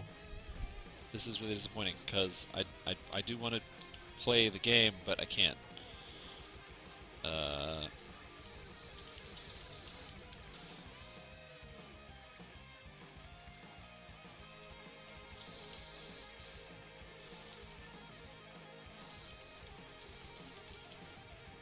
I don't know if the stream is actually still going. Let me see. DDO stream. Oh god. It unfroze. Alright, we're good. And it made a loud noise. Alright, game unfroze. Good.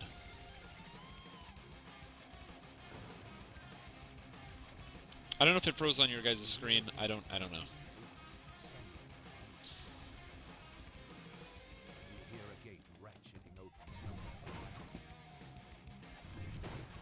Oh, F it. Let's go. We're back. Die, bastards. The disappointing thing about Korthos Island is, oh, we're Warforged! Yes! I love doing this. Check it out. You run through here.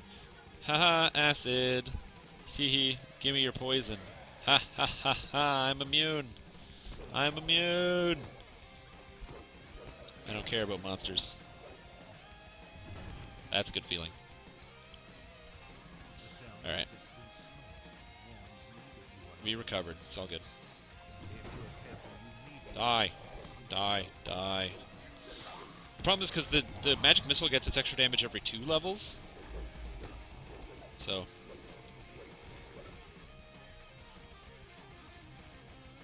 Heal Byron Sword Scout. Heal myself. Like that.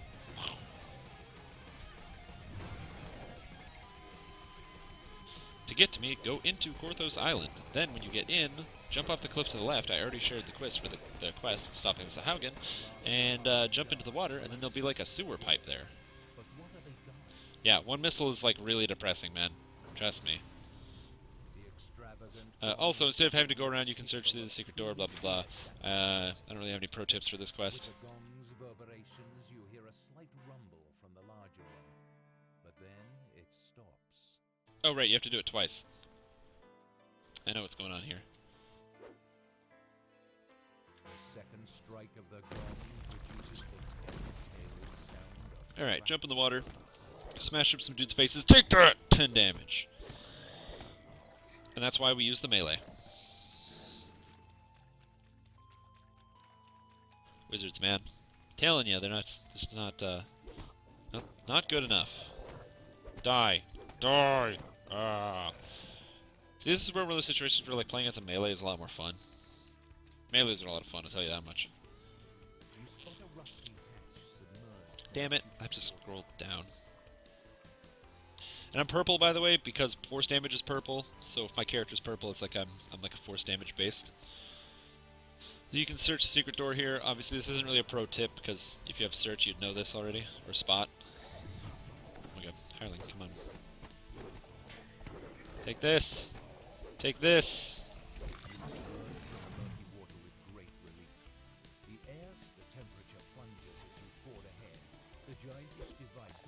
And he's going to spawn some ads over there, so we wait patiently, slam down our stun, get the slam down. Ooh, look at that, triple stun. Of course, it's only a 2-second stun, but you'd be surprised how fantastic a 2-second stun is.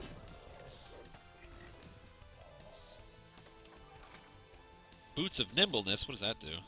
+1 jump and +1 tumble. It's not really good, but it is something I have. Okay, so here's the spider crack. Toss a magic missile, and then you come down the hill, and then he follows you, you see. All you have to do is really get him out of the cold trap. Come on. Come on, get out of the cold trap. Good. Now we stick Byron on him. Get him, Byron. Get him! Get him! Ugh. Good.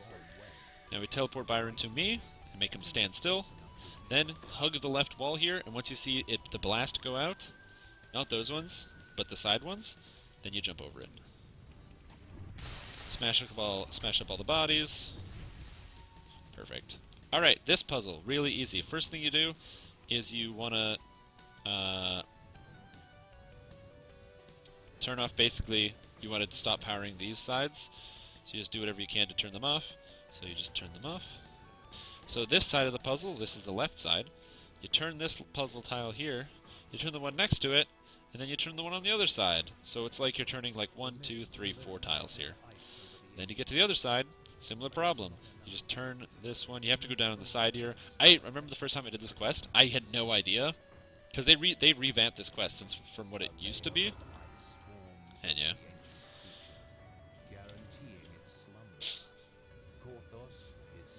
Alright.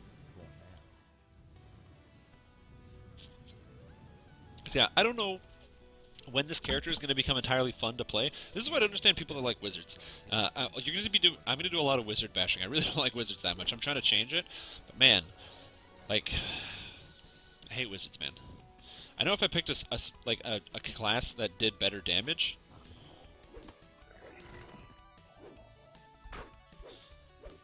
Hey, why did my guy teleport over there? Man, I can't even kill a guy with a maximized magic missile. That's so disappointing. Anyway. Update the quest log. We're going to Redemption. All elite, all the time, all welcome. That's how you do it. Everyone is welcome. It's always elite. It's always time. Ooh, do. Die. I don't need to kill stuff out here, but I can kill stuff out here.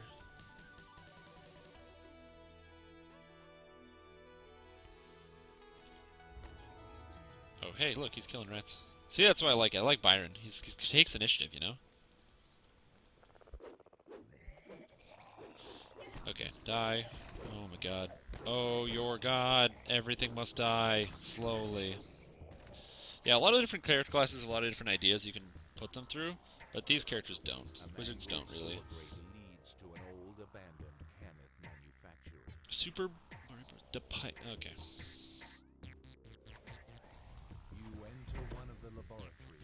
I don't know, is this song? Yeah. Smash. It's mostly because some of the abilities that they have, so like Eldritch Knight is like depressingly useless. So you can't be a full Eldritch Knight without just playing a bad character. I'll bash Eldritch Knight all day. I think it's one of the worst trees in the game.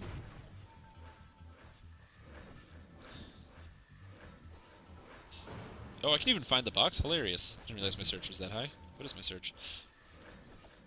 Apparently my search is 7.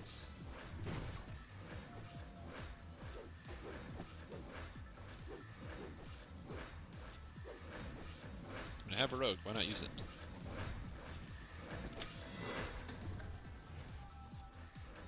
Get that bonus XP.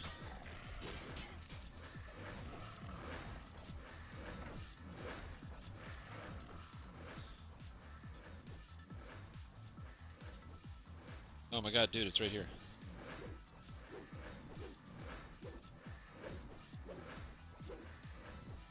Alright. Yeah.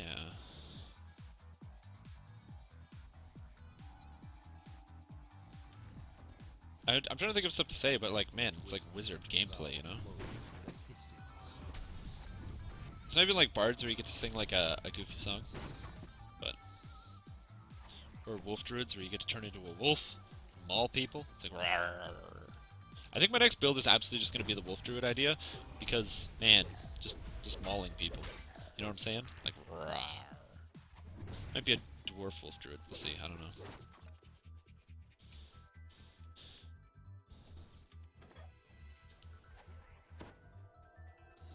Alright, so generally in this quest I actually like to take the cleric hireling here, so you can heal the guy, but I think I'll be able to do it without it, assuming I'm actually like... Oh, yeah.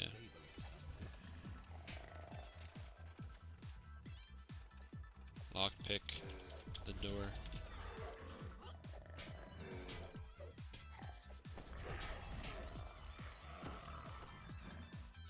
I will probably be doing single weapon fighting with the wolf druid.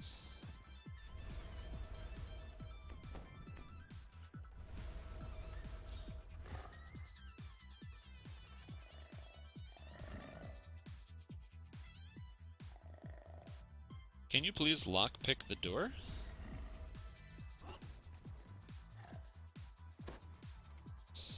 I don't know if this guy speaks English or not, because I've typed to him like 4 times. He doesn't respond to typing at all, so I don't know what to do. Your attack speed goes through the roof. Yeah, the plan is, I had this original idea. No, lockpick. Lockpick. Door is locked. I don't know what to do. Okay, I don't. Alright, it's not worth it. It's not worth it, man. Oh shit, he was almost doing it. Oh my god.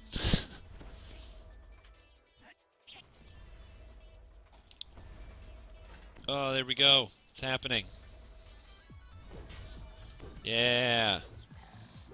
But yeah, single weapon fighting with Wolf Druid is generally I think going to be the plan. It would be single weapon fighting with like an orb. I was thinking maybe do an elf, so that way you get the option to use what do you call it? To use like long swords and short swords and rapiers and stuff. Just widens your weapon range, so that way you're not so limited in what you can actually choose and use. I think that's probably the hardest part about playing Druid, is that using stuff that aren't, or using weapons you're not proficient with is a problem. Because your base damage doesn't matter if you're in wolf form already, right? Now, as I said, ideally it would be a caster wolf druid, so I'd be looking at getting high ice, because I want ice spell power, so I want glaciation on something, and then for like I would be using a Thunderforged whatever that gives glaciation. Die. Take this. 1 damage, 9 damage, 10 damage. So I'd want glaciation for sure, so that way when you use cold breath, when you use like the ice slide, and then also the wolf druid would be in Draconic Incarnation with ice, so with the like white dragons. Who in the flame are you? I love that line. It's one of the best lines in the entire game. The Sawagan found me.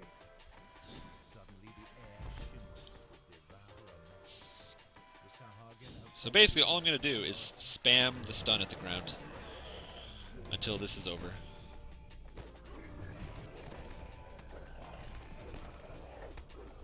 I can't let Lars Hayton die, so I have to pretty much just spam stun.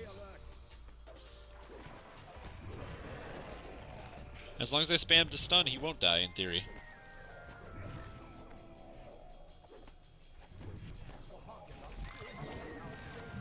Watch for more attacks. Oh, I just realized I don't have any of my past life feats on.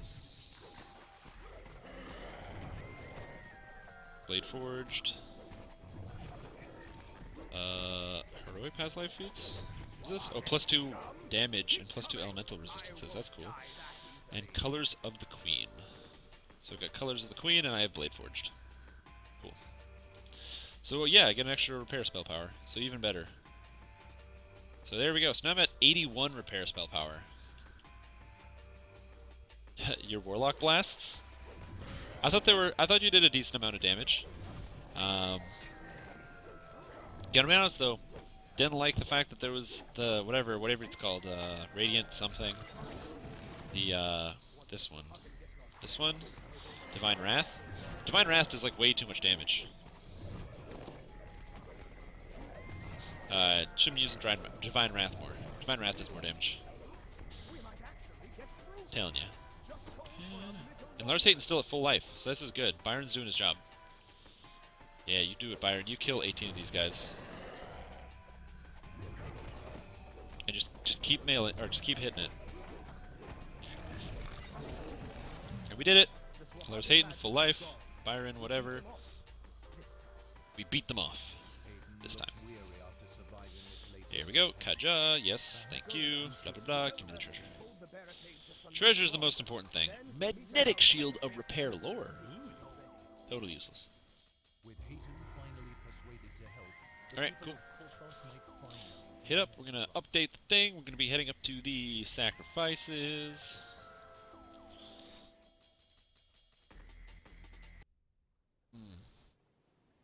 A mangled sewer grate leads to an old abandoned Yeah, Force Escape is good, kind of.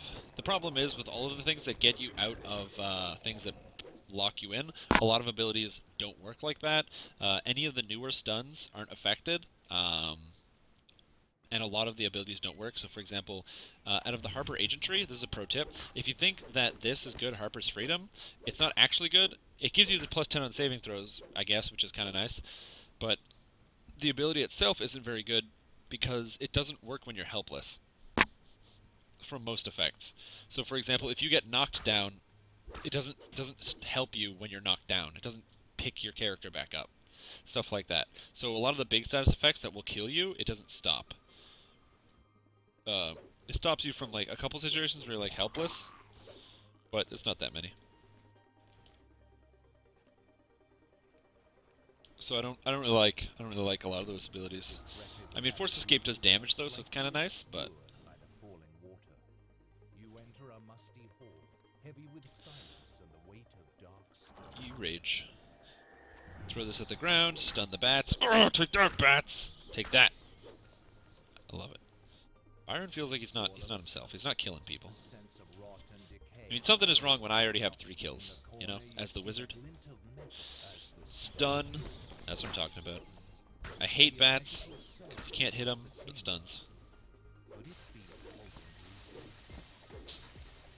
That kind of works.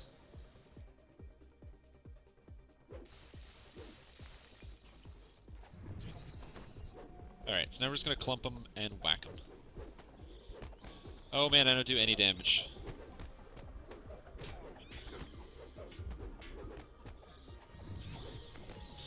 I'm just going to do sonic damage until they're all dead.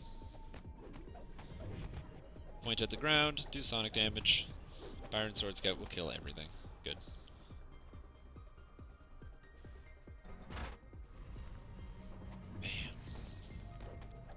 Yeah, it kind of works. Like I said, a lot of the CC break effects, the problem is anytime they add a new stun to the game, so for example, like the way they coded the Warlock stuns, they don't work. Like, you can't escape those kinds of stuns. So there's a couple new stuns in the game that you can't escape it. I find it unreliable in the fact that there are effects out there that you can't escape, and if you're not paying attention or you don't know what those are, you're just going to get caught in a situation where you won't be able to get out of something for no reason other than the fact that you just can't get out of it. And that, to me, is not something I would want to rely on. Cool. Yeah. I mean, personally, I like, for the new Warlock feats, I would definitely take Embolden. I think Embolden would be really good.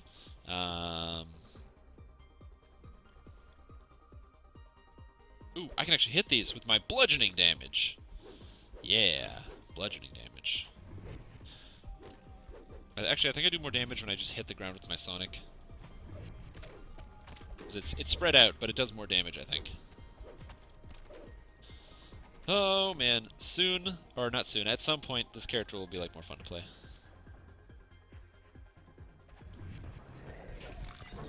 Die.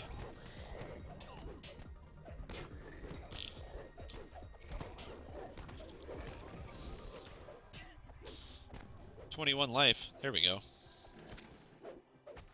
Perfect. So I pulled both the levers, and now we have to kill Jacaby, Draxelhan.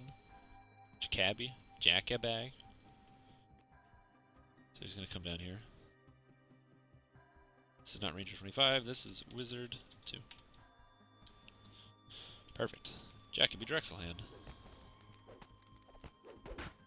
Oh god, get him! He only has 200 and something life. I'll heal Byron so that way he doesn't like use potions and waste his time. Swears to return again before collapsing. Die, monsters. Cool. Take the cell key from his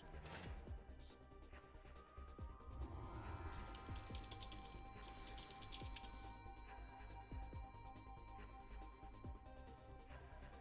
Maybe you can pick the door. Oh, snap, it's happening. That's what I'm talking about. Treasure chests. Arcane gloves. +1 spell pen. Whatever. +1 spell pen is worth more than, nothing. I'm at a medium load? Oh, crap. I forgot my character has, like, no strength. Oh, yeah, recall. Next is sacrifices? Ooh, I think. Is it called sacrifices? The decrepit catacombs are slightly obscure. Oh yeah, sacrifices. That's the one I want. Okay. I think I was already on that instead of Necromancer's Doom by accident.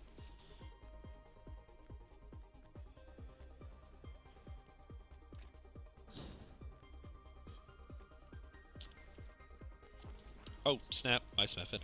Now, generally, I try to get, like, all of the explorers and stuff in this area just because it's relatively easy to do while you're just running around.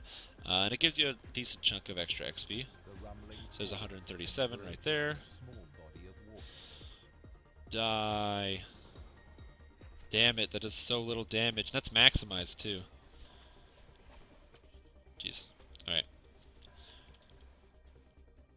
Because I can, like, walk over here. Die. Die. Byron just kills whatever, which I kind of like. Alright. So, pro tip, while you're running around here. So, after you step to the left of the falls, you get that little, like, location there. Then you come up here, go up to Dwarf Camp, get the Dwarf Camp location, Adventurer Camp. Then you come up here, you go on top of here, and you get the Aqueduct location. You gotta walk all the way along here. This broken Bam. structure once formed an elaborate aqueduct that channeled water across the island. You get the Aqueduct location. Perfect. And then we go back and you get the Misery's Peak location because I don't want to do the quest Misery's Peak, so I'm just going to get the location. And then you jump down, get the shrine location, and then you get the sewer location. So it's like one big run of locations.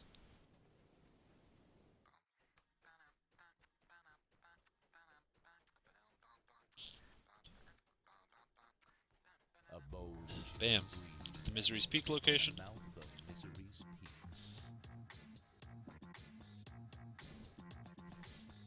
Throw myself over this ledge here. All manly, like, whoa! The spider's up there. If the spider spawns up there, by the way, when you're running down here, if you come from this angle, if the spider spawns up there, the rare won't be here, because there's only one eye spider down here.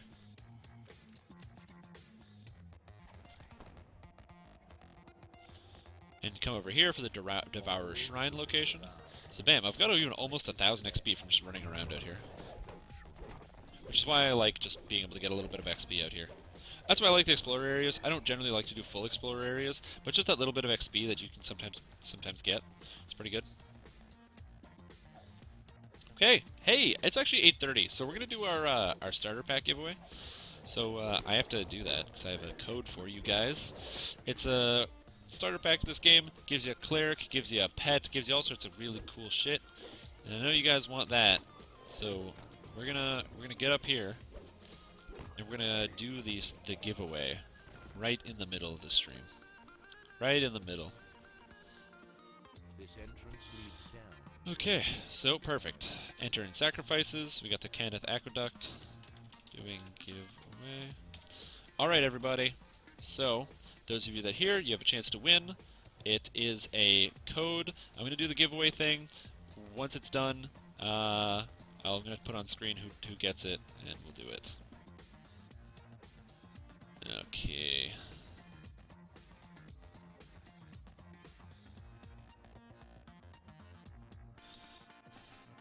Okay.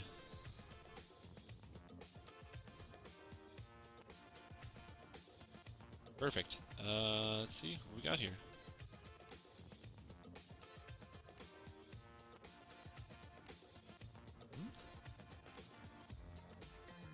That's weird. According to this, it's only allowing me to... That's weird.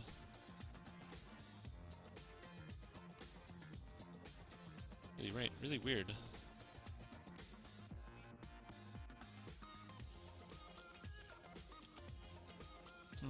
For some reason, it won't let me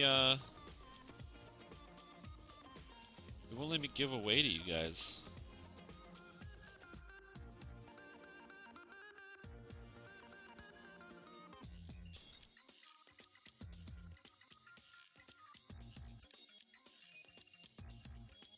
Huh. My app is like not working. That's really weird. I'll have to fix this then.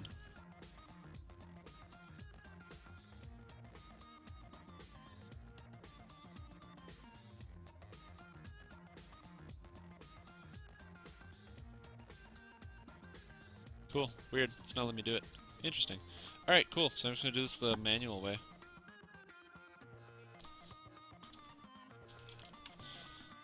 Alright, so we're doing this the manual way.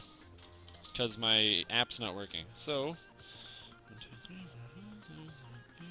10, 11, 12, 13, 14, 15, 16, 17, 18, 19. Cool. There's 20 people in the stream right now. So we're gonna pull out our trusty D20. We're gonna roll the D20. And so the winner is, according to my list, if I can get my list up here. Hey, there we go. Oh my god, why is this so hard?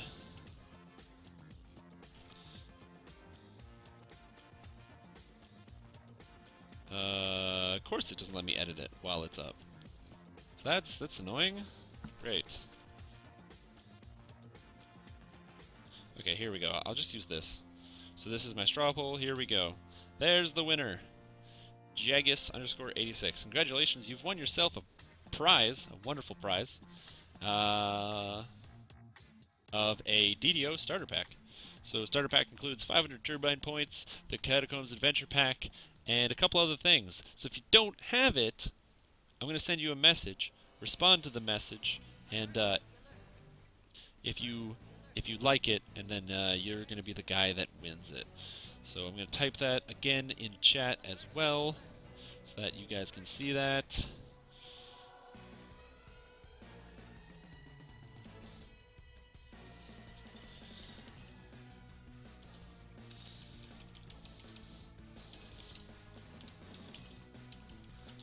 Free giveaway. I had a better way to do this. It's just not working right now. I think it's because it's not my stream, because I don't own the DDO stream, which is the issue. It's not just working in the chat. So yeah, but Twitch messages, new message. God. I had it all automated too, but now I have to do it manually because my app decided to not work.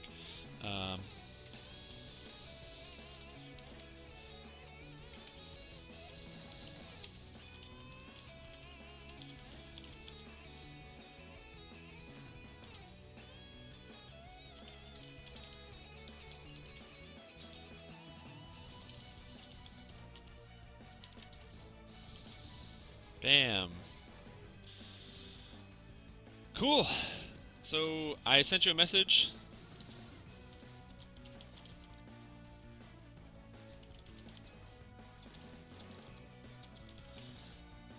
There we go. So the message has been sent. Respond within 24 hours, and you will get the code. So that's pretty cool. Congratulations, Jagus86. If you don't already have the starter pack, as I said, it contains a lot of really cool stuff. The biggest thing is it gives you the Catacombs Adventure Pack, which is like an incredible amount of experience in it. It's a pretty good cool quest pack on its own. But not only does it come with those quests, it also comes with a hireling, a cleric hireling thing. Cleric hireling. So a little icon thing. And when you use it, it'll allow you to summon a cleric hireling permanent-like. So you can always summon this cleric hireling. It'll never go away, it'll never expire, and it's really cool. So I'm glad you won. It also comes with, I think it has like a scorpion as well. So it's like a little scorpion pet that follows you around. It doesn't do anything, it doesn't fight, but it is cool. And then not only that, the final bit of entertainment about it is you get 500 points as well. And the 500 turbine points you can then spend on whatever you like. So, say there's like a sale on a certain race or class or something like that. So say you're playing the game and you get a sale. There's a sale on Artificer, and you're like, man, I always wanted to play Artificer. Then, but bam, you can buy it with that 500 points. So yeah. Now, if you happen to already own the starter pack, then and you don't want it, let me know and I'll give it to somebody else. Or if you happen to already own it, but you know a friend that you've always wanted to get into DDO, give the starter pack to them, and then they'll have it. Oh, for those of you that didn't know, jumping across this thing, there's a skeleton over here. Dire Devoted Ring, healing lower acid resist, terrible. Is it 250? It might actually be 250. I'm just saying 500 because that sounds better and it's free anyway.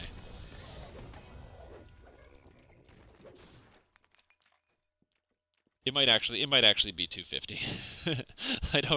I'm not going to claim to even know. Oh, I didn't make it. I shouldn't have jumped for that.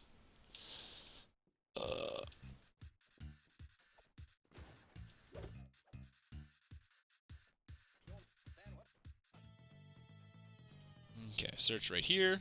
Brings up the box. Oh, maybe it doesn't. Oh, God. He can't search the box. Weird.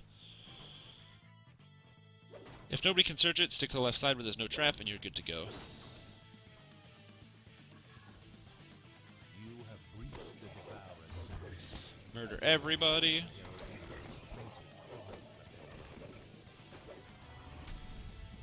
Yeah, as I said, I apologize that the giveaway took so long to do.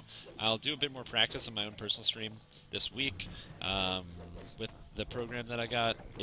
It's all automated and set up, and I tested it previously, but it didn't work for whatever reason when I actually used it here on the DDO stream. I think it's likely because I don't own the DDO stream. I'm not even a moderator on the stream, so I can't give it away. Because I think it only works if you follow or something. I don't know. I don't know how it works. I'll figure it out though. It's all good. Armor piercing 3. Yeah, fortification bypass. Oh, jeez. Well, that's one of the stats that's like, kind of useless.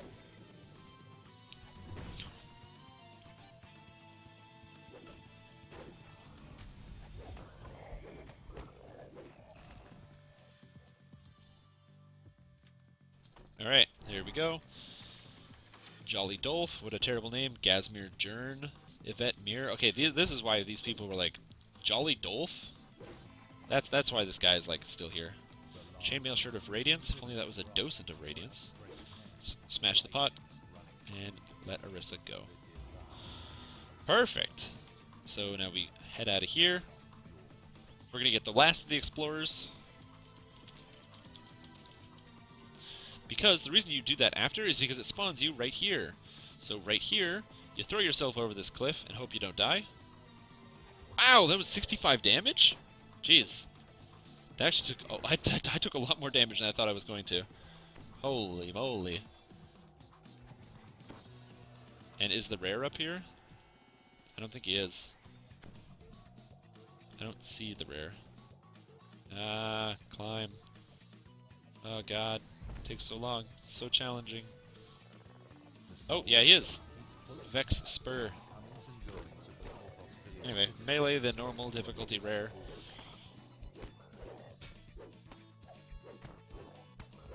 He's dead. Pick up a chest. Sahag indeed. Wow, a Masterwork short sword, huh? Wow. I didn't realize that no items spawned from that chest.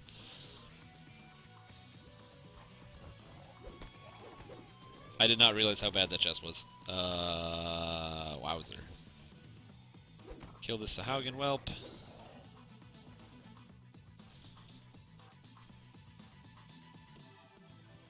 Okay. Hey!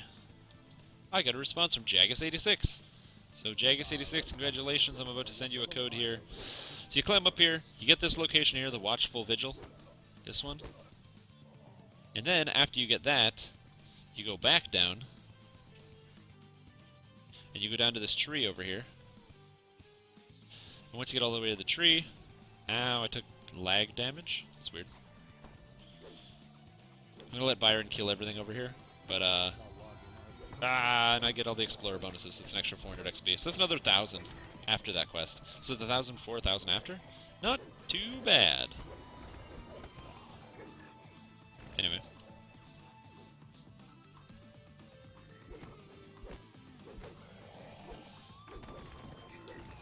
Alright, cool. So from here...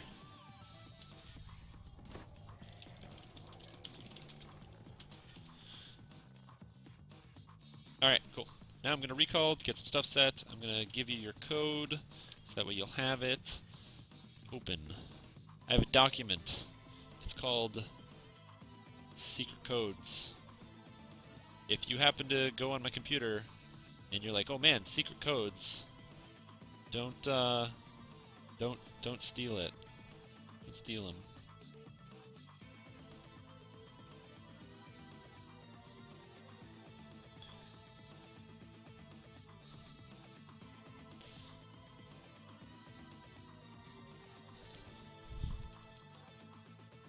Alright, that code should work. So there you go. Have fun. Congratulations. Your Yeah. finding Hayton transformed the village. It seems as if That should serve you well in the future. Oh, alright. What of these do I want? I don't think I really want any of these. Because these don't really give me anything. Concentration's okay, I guess. I don't really want to have any of these locked down, and I don't use any of them. So I'll take the DR1 Protector's Gloves over the Spell Pen, because I don't need to Spell Pen anything right now. Talk to this guy, get my goggles that give me +1 to hit. So give me my goggles of insight. There we go, +1 to hit. Then we're going to hit up Stormreach.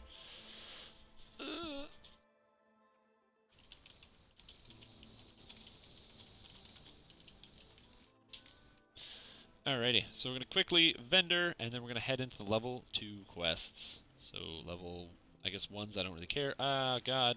I can't type. I can't. Oh my god. Thank you. I still can't type. Wow, okay. Yeah. Recovering the Lost Tome? No. Bringing the Light. That will be the first one. Oh my god. Oh my god, get up there. Get up there, dude. There we go. Alright, I have got 3 more points to spend. I don't know if I'm going to be getting this orb thing. I don't think I'm going to be using a staff, so I'm going to take the mana for now. And I'm at level 3, so I can't take this. So we'll wait till we're level 3 before we take anything. I'm going to quickly vendor some stuff. Show me your whiz. Here we go.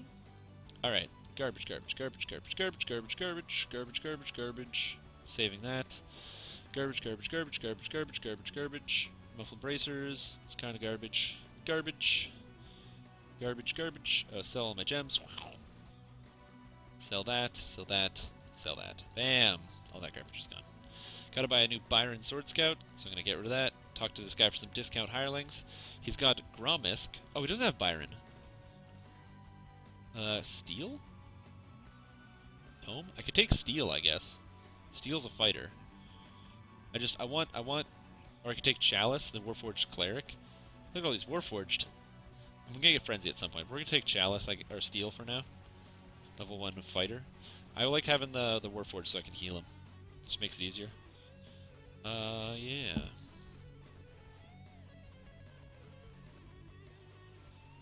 Cool. Oh, that was like looking at that, I'm like, oh, that's not me. But that's not me. So that's why. So let's share this quest. I'm going to quickly go and grab ship buffs again. Important thing to do here, especially with this, I'll get this off screen, this winter thing.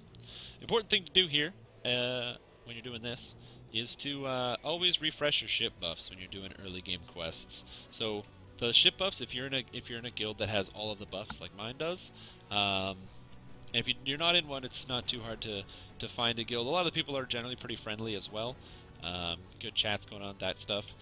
Refresh your buffs every hour, and the reason is because the buffs that you find down here in the cargo bay, these ones, they only last for an hour, they go away on death, but they give you a lot to your character.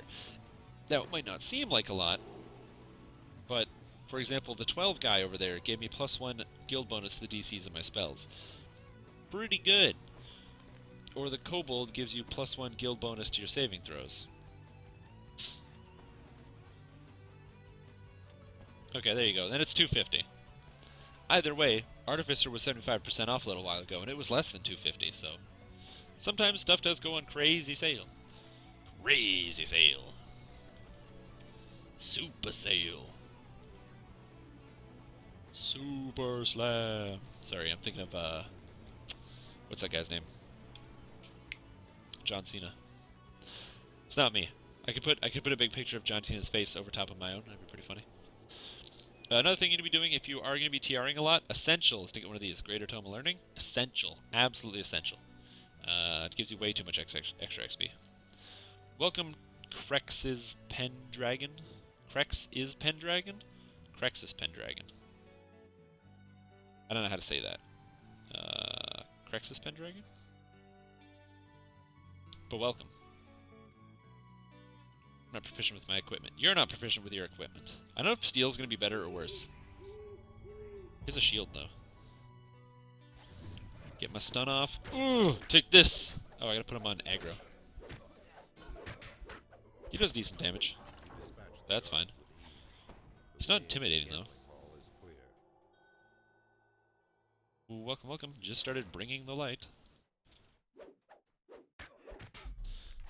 Gotta get this. Oh god. I got the stun. The dog is gonna kill me. It's very important to get that stun off. Dogs at this level are really dangerous because my character does 0 damage whatsoever, and I can't defend myself or kill enemies, or help or assist my teammates in any capacity.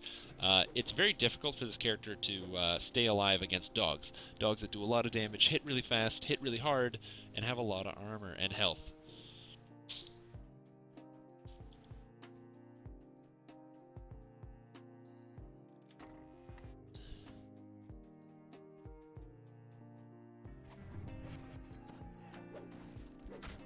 So here we go.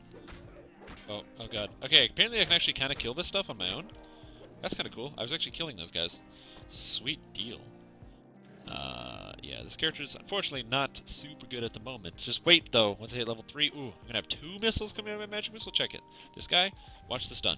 Boom. Saved. 10 damage? When I hit level 3, that's gonna be 20 damage for a magic missile. Yeah, 20 damage. Okay, got the multi-target stun. Gonna heal myself, jump over the dogs, heal myself again.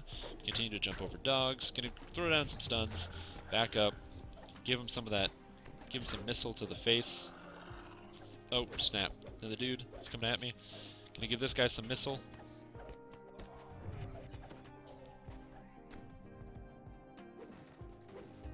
Bam, complete. Now we use the rune. Trick is, when you walk in here, you look into the mirror, and then all of a sudden, if you never figured out what to do, a large ugly fellow appears behind you. It's Ramsay Morcourt, of course.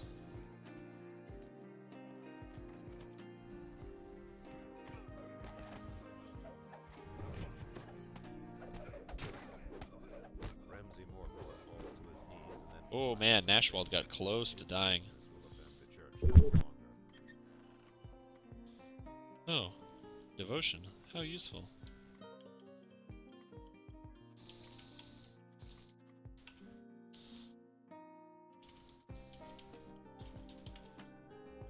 Kobold Ringleader is going to be the next one.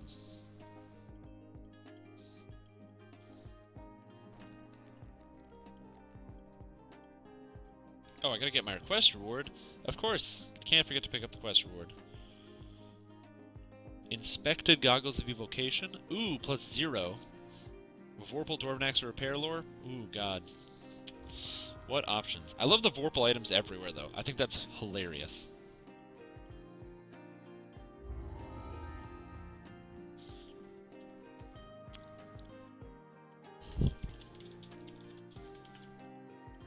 So whenever I do this quest the first time, I always like to do a full clear to get the full XP, because it's worth like 5,000 experience, right? So we're going to update this, so it's going to be Kobold Ringleader. Bam, all welcome.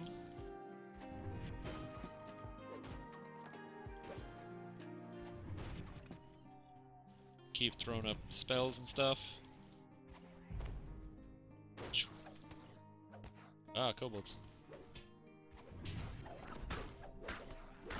The only thing that's going to be hard is the ogre at the end. I'm hoping Steel can tank it. I don't know if he can. We'll find out.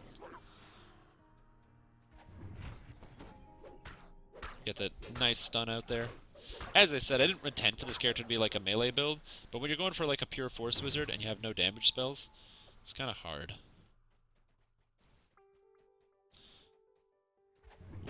So you walk over here.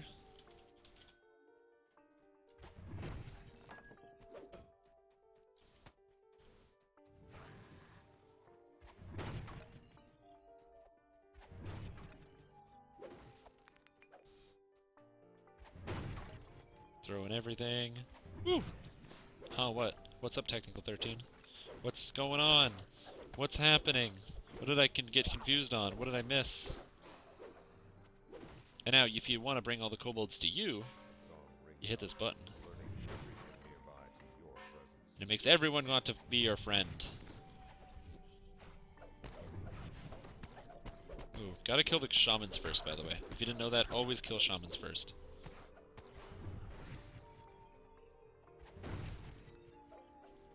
Now, what I'd love to do at some point is what happened at the beginning of the game, is I'd love to have an all Warforged guild. I love playing Warforged, and I think Warforged is super cool. So if the whole world was Warforged, I'd be sick. I'd be down with that.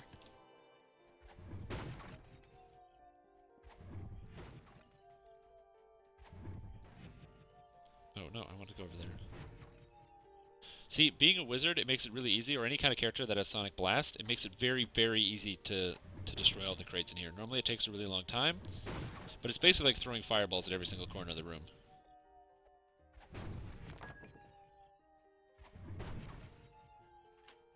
Hey look, there's a guy right there. Ah, bronze cars. Goodbye.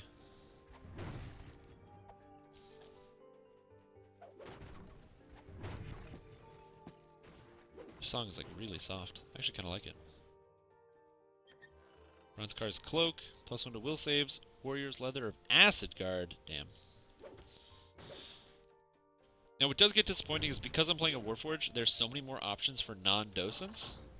Like docents are very infrequent drops.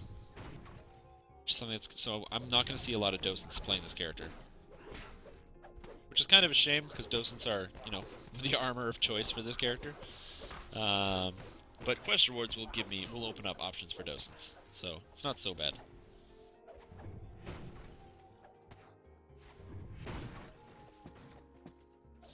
So I'm going to go in this room. I'm going to use the shrine, but I'm also going to use my mana blowing up all the crates inside.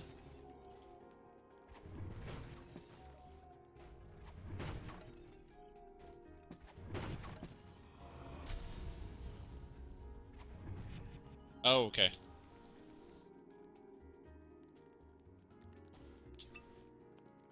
I like having more people in the party just because we also have the party bonus. Oh, we don't have the party bonus. It's gone. Oh. Never mind. I was gonna say, I like having people in the party because party bonus. But I guess there's no party bonus right now. Which is also fine. I just like the party bonus. I think it was a cool feature. Okay, is there a guy in there? Yes, there is. Rackmel. Just keep throwing sonic spells out. Whee! Take that! Take damage, suckers! And this is why having just a hireling, like a damage hireling, is really good. Preferably Frenzy. Frenzy does a lot of damage.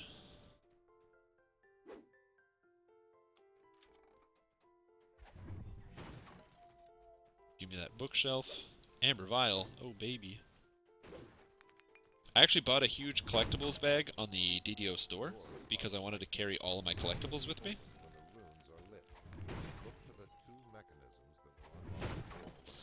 And it's convenient, I'm telling you. Having all your collectibles in one space. Ooh. It's just useful, you know. Oh, Obscuring Mist. Oh god.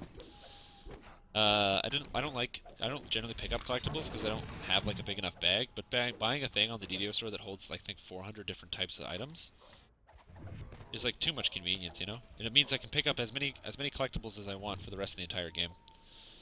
And because it's bound to account, I can just swap it between all my characters as well, so I don't have to worry about like if I ever play on new character stuff. The problem is it's only on one server, but that's whatever. Ooh, are those boots? Do those boots do something? These boots give nothing, and these boots give +3 jump. Yeah, gimme jumping. All right. So now I'm gonna assume my hireling will open this door. Perfect. Slow song, slow quiet song to slow quiet song.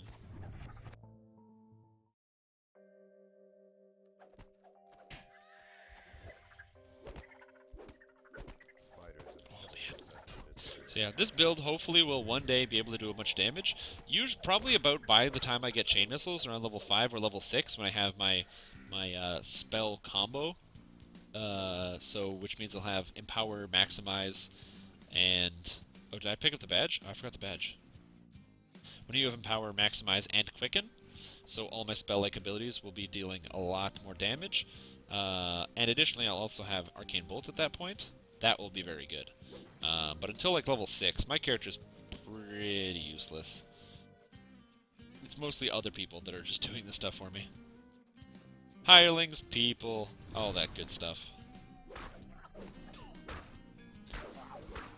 I mean, I pretend like I'm not killing a lot. I'm killing a decent amount. I'm not killing as much as steel or anything. Give me that mushroom. I just have to get used to picking up collectibles again. I bought this bag like a few days ago, and I still skip over most collectibles because I never liked picking them up that much. Take this. Oh, and that's Ransack. Cool. Okay, so the trick is if you kill the kobolds in this next section before you kill the boss, you'll actually get, I believe you can get, what do you call it? Conquest. But is it really worth it? Not when that boss will kill us.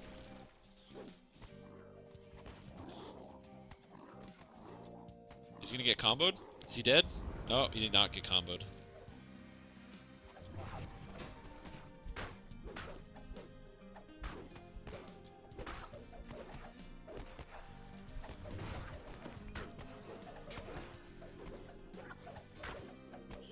Ooh, what is this? Potency of kinetic lore? What's this? +2 light mace of fire lore. Neato.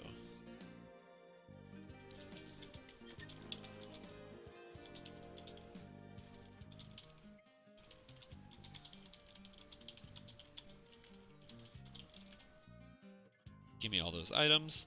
I'm gonna quickly go learn all my level 2 spells, then I'm gonna take level 3, and then I'll be good to keep playing and keep going.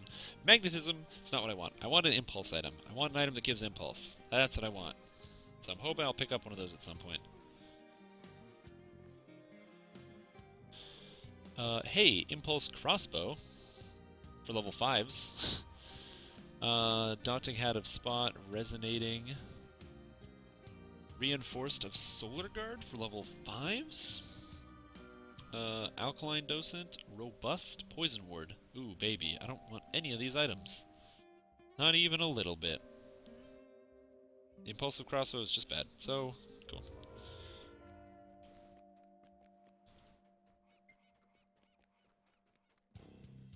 So now we're going to walk into the centerpiece, go buy the rest of our spells. I don't think I can fit all my spells in here, though. Spell components. So we need a vendor stuff first. So Arcane Scroll vendor, perfect. Let's see, garbage, garbage, garbage, garbage, garbage.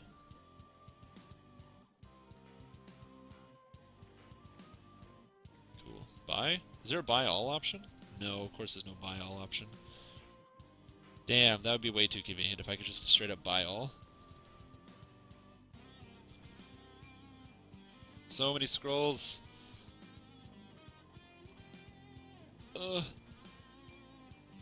24. 28. Do I even have that many spots open in my backpack? 34? Apparently. 6 slots. Genius! That's what I'm talking about. Alrighty, so now we buy 34 of these. Hey, 34. If you didn't know how to do that, you press Control when you click on an item, and it buys multiples of it. So now we're going to go to our menu here, going to go to Scroll, and then that way we can just do it all in order. Don't have to worry about searching through my inventory for all these scrolls, because we'll just learn them all.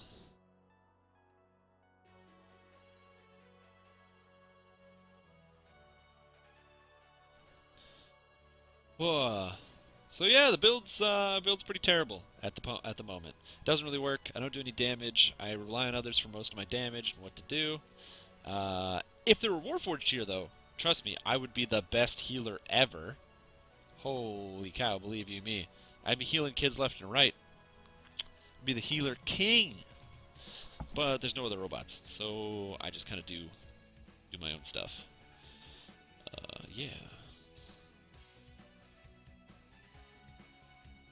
And I'm learning all the spells. Again, one of the super fun things about playing a wizard is just going and learning all the spells.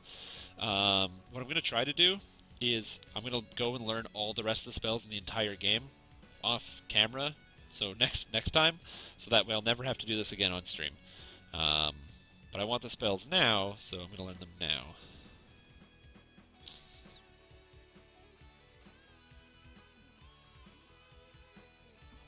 Oh my god. We're getting there. Repair mod, look at that. We're getting there.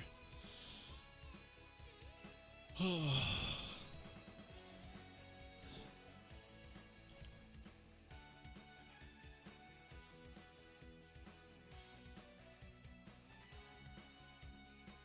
I never learned Scorch? How did that happen?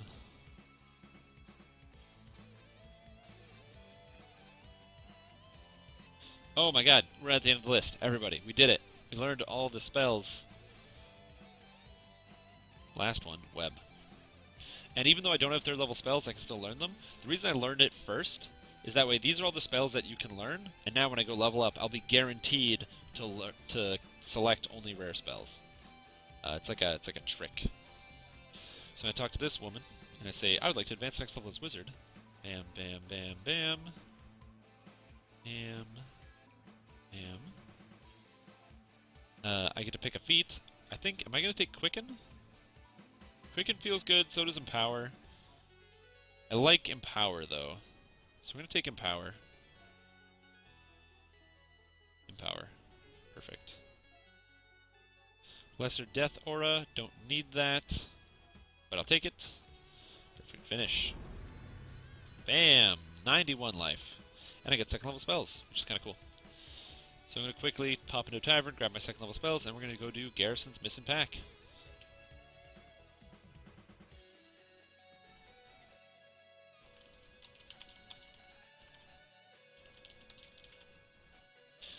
What level 2 spells do I want? What are my options? I don't have any damage spells in this level, so kind of limits me at an option because I'm only using 4 spells. So web is pretty good as a crowd control effect, and I think blur or knock. I like knock because knock is just convenient. Although I have a rogue, but knock is just convenient. I can't think of anything I really need to knock though. Whatever. I'll just take knock. And then web. Cool. Gonna go grab myself the better hireling, and then we'll be off to the races. Ooh, quest was shared with me. I like it. Grab this. I'm gonna pick up Frenzy, the Barbarian. Make sure he's on my bar. My old hireling, my fighter. Unfortunately, Steel is not going to be with us anymore. And I equip my ring that's going to give me 400 spell points at level 3 as a wizard. That's what I'm talking about. Oh, and I get to spend point here, so I can take Gust of Wind. As I said, I don't think Gust of Wind does any damage. Gust of Wind... What does this do?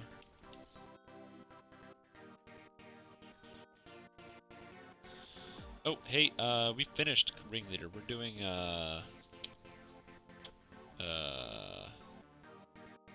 why can't I remember the name of it? That one, the one I shared. I just updated the LFM.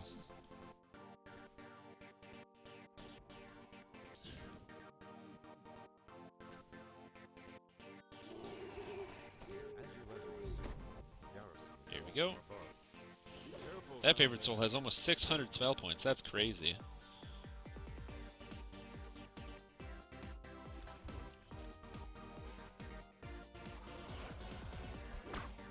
Oh, it knocks people down?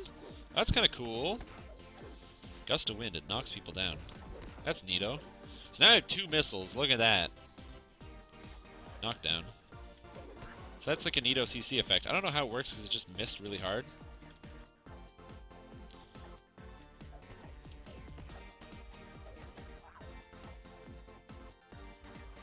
Oh. Ooze. Welcome. We are inside Garrison Pack.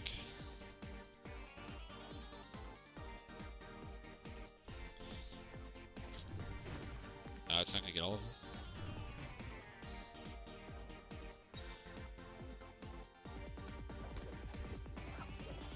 Hey, no worries. Got that knockdown. Okay, that's cool. I like this knockdown. It's kind of useless, the Gust of Wind, but it only costs 3 spell points. At level 5, I'm gonna get Quicken, and that'll make this character a little bit more useful in the CC department.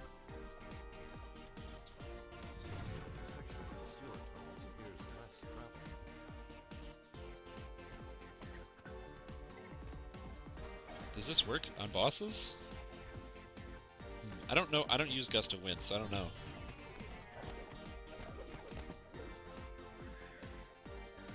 I don't think Gust of Wind works on bosses. Braces physical resistance I cannot equip yet.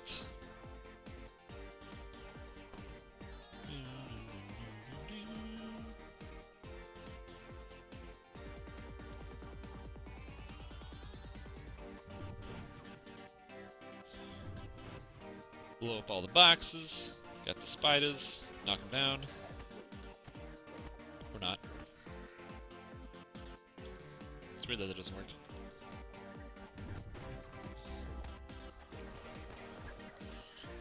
I think it does work, I just need to, like, get it to hit, is the problem.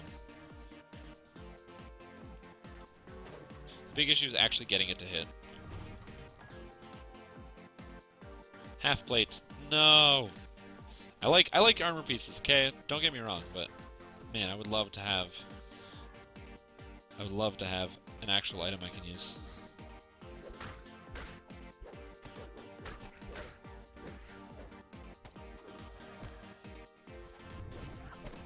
I can web these guys if I want. Glaciated Quarterstaff of Deception, which gives ice spell power, which I don't want.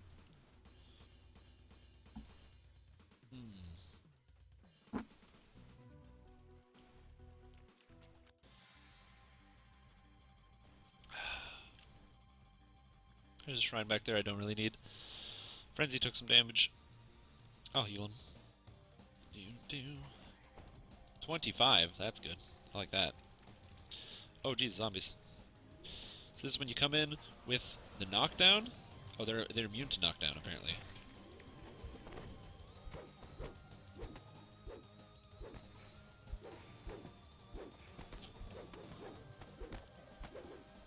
Fortunately, I can't heal Shrintana. Shrintana? Shrintana, that's her name? I don't have any healing abilities. I could, but I just don't. Kind of a problem.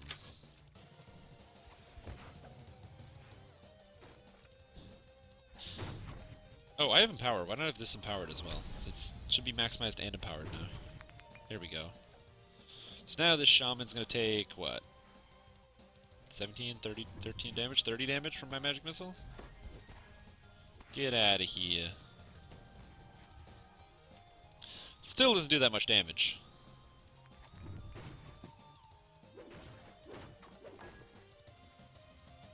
Ooh, give me that. Peridot Ring. Deft Lighthammer of Repair Lore. Damn it. Well, +2 in my will saves is not bad for like a ring.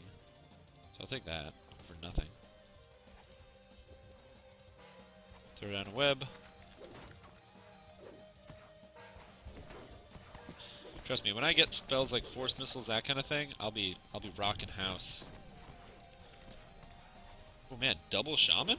That's surprising. I'm not used to seeing 2 Shamans there.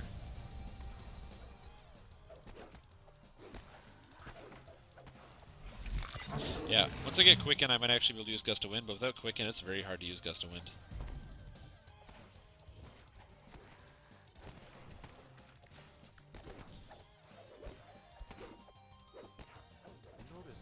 Cool.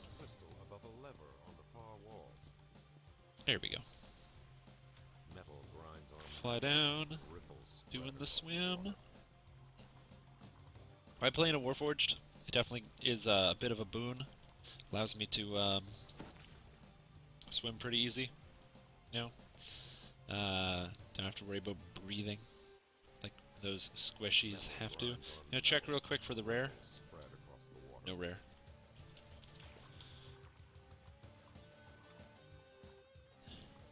Welcome. We're right at the end.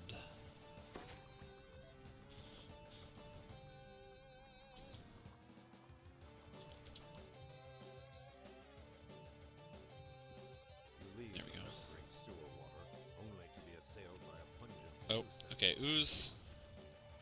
I can get him. Give me a sec. I don't want to hit him with my weapon because it's an ooze. But 13 damage. Just give me a sec. Good. Did I look by a collectible? I thought I did.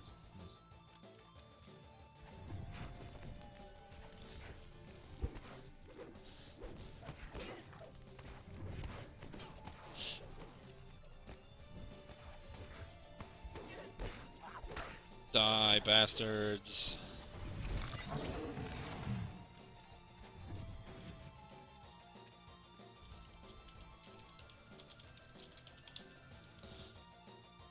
So now we just wait. Impulsive Maul of Fire Lore. So this Maul is way better, because healing myself is okay, but damaging the enemies is way better. So I'll probably end up using that. Is he in? Okay, cool. He's in? Good. Damn. Next is Dirks. Gotta have Dirks. Dirks got that damn there secret. He's a secret. Secrets and lies. That's what Dirk is all about. Good luck with the tools, Garrison. Nothing. Belt of False Life that gives me 1 more life and spell resistance. A Docent of Double Shot that I can't use. It gives more double strike than double shot for a reason. Insightful Impulse chest piece. Hey, there's a good item.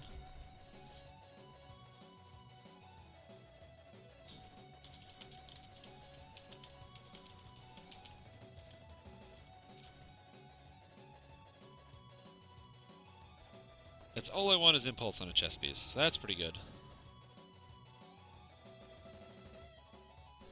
3 legendary green steel items? Are they easy to acquire? I actually haven't done Legendary Shroud yet, so I don't actually know. You wish all these bones were a little cleaner. The air reeks of rotten.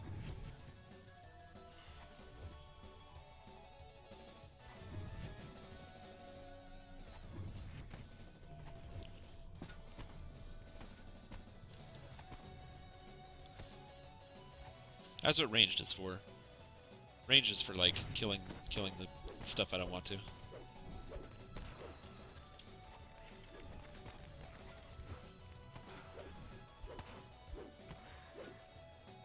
I love having ranged. 2 great axes and 2 bracers.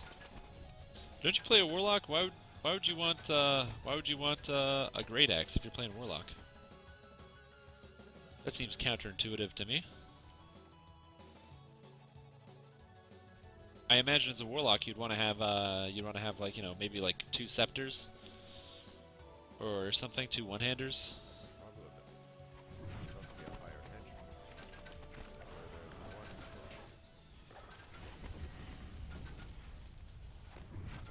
Where there's one Trog, there's bound to be 2, because I mean, they might be.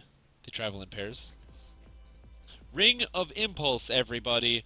Ring of Impulse. 41 spell power towards my Arcane Repair Amp. Ooh. Get away.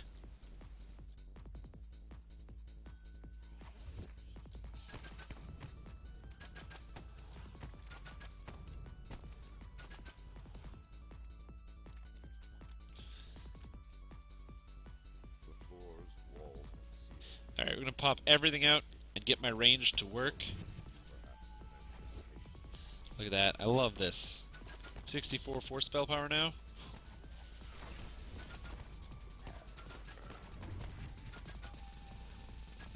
That's true.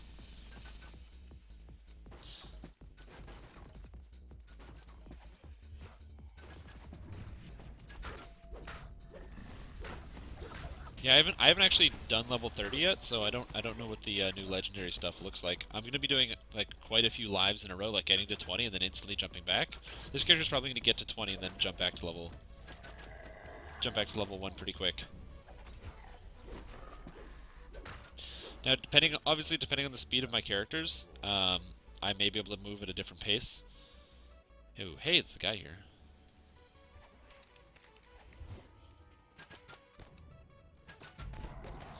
Ooh, fear effect. That's what I'm talking about. Give me that XP. But unfortunately, I don't think I'll be doing the legendary stuff for a while. Just because I'm having fun doing the TR train, and I have a couple builds I want to hammer out. I have nothing I'm set on, you know? Nothing I really want to just play for a long time at max level.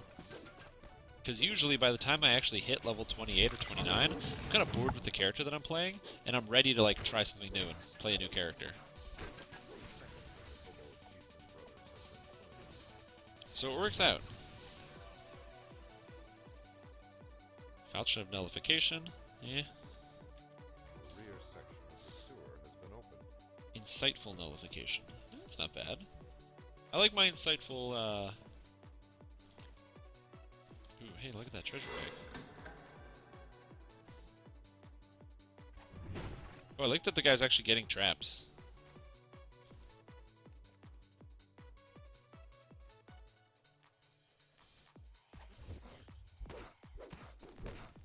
Okay, so 2 missiles is good.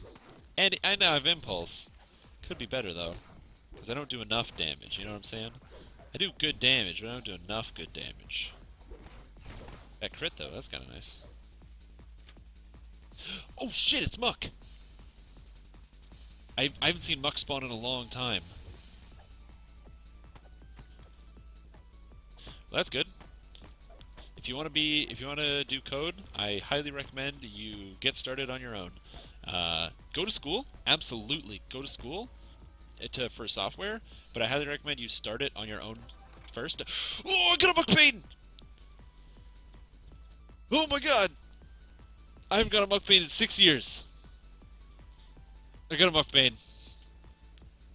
Oh, Muckbane. I am the Bane of Muck. That's... Oh, look at this. Ah, yeah. 6 years, but I got one. Yeah, baby. Okay. Sorry, I'm excited. Muckbane is just a simple weapon.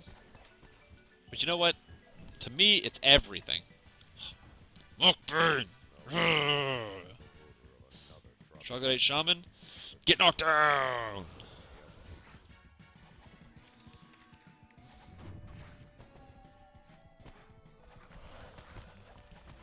Take that. Yeah. Battle Axe Reconstruction, Insightful. Yeah, exactly.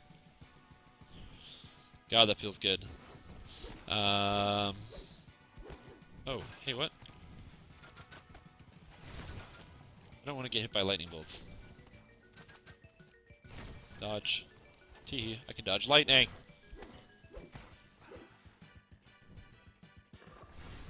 Take this. But yeah, so, no, I recommend if you're going to start coding, start it on your own. Just pick up a language and just try to learn it and go through some internet tutorials. Because a lot of what you learn, even in school, is self-taught. You pretty much learn to teach yourself, which is not to say that school is valuable. It's very valuable. But having a bit of practice and understanding and being able to like manipulate stuff on your own is a really important skill when it comes into coding. So I highly recommend.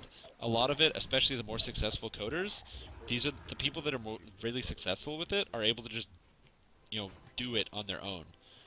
They don't need to have somebody always telling them what to do, and they can learn things on their own. So it's a great skill to have. Hey.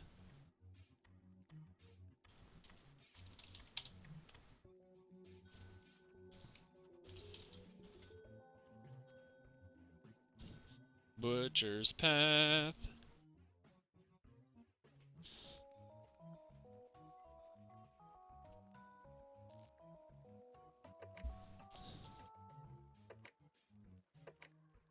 What? Why don't I meet the requirements?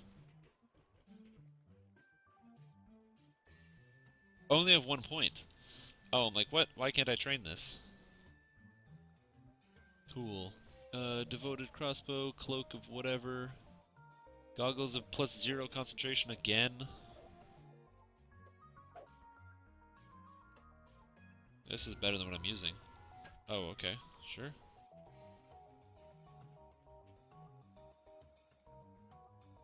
Okay, I don't... Okay, healing amp. Repair amp, but again, it's level 5, so I'm not going to use that one. Although, repair amp is good. Sure, thank you. Thank you. I don't really want these things, though. But thank you. Alright. Talk to Mistress Ahura. Butcher's Path. What is this place?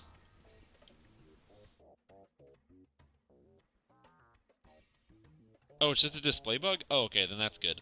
The build that I have for my Henshin Mystic requires items, requires concentration and insightful concentration. So if it's just a display error, that's fine, because it'll still work then.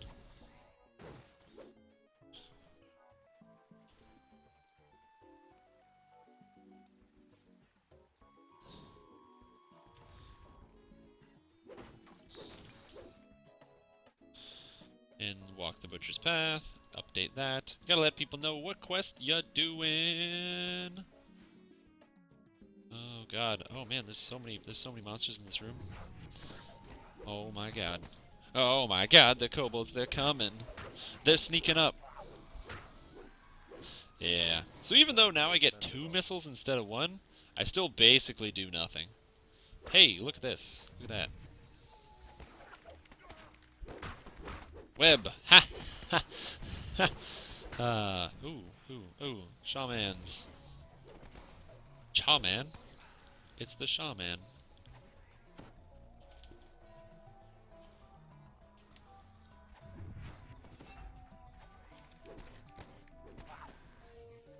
Get knocked down, everybody. Ha! It works. Okay, good to know that it actually does work then. Oh god. Don't die, Frenzy. I need you to live.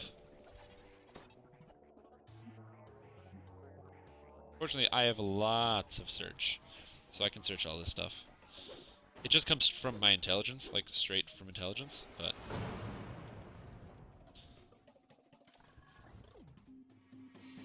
No. No, oh, whatever. I'll get the collectible. The nice thing about playing a wizard is that because I get such free intelligence, though apparently I don't have a single item of intelligence,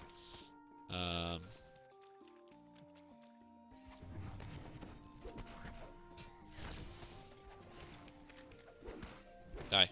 Because I get all sorts of free intelligence, it's fantastic, because it allows me to do also... Ooh, man, that mine, that exploded.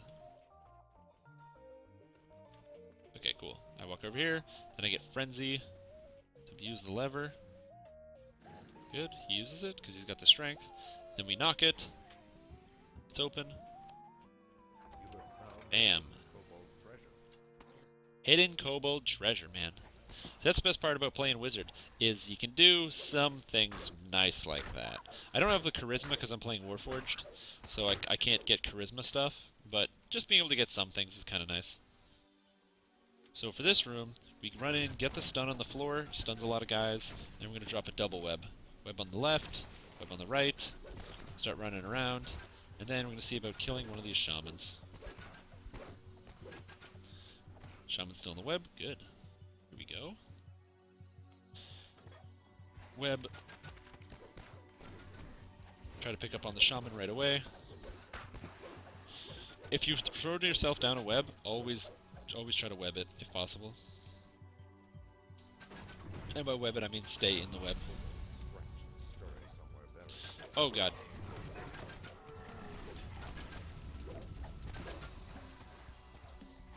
Throw a web on top of those guys. Just gonna run through it like it's nothing. No, die everybody. Alright. What's my jump right now? Skill, jump. I don't know if my jump is high enough. It's 7. Yeah, it's actually high enough. I unlock this door with knock. Go through the door.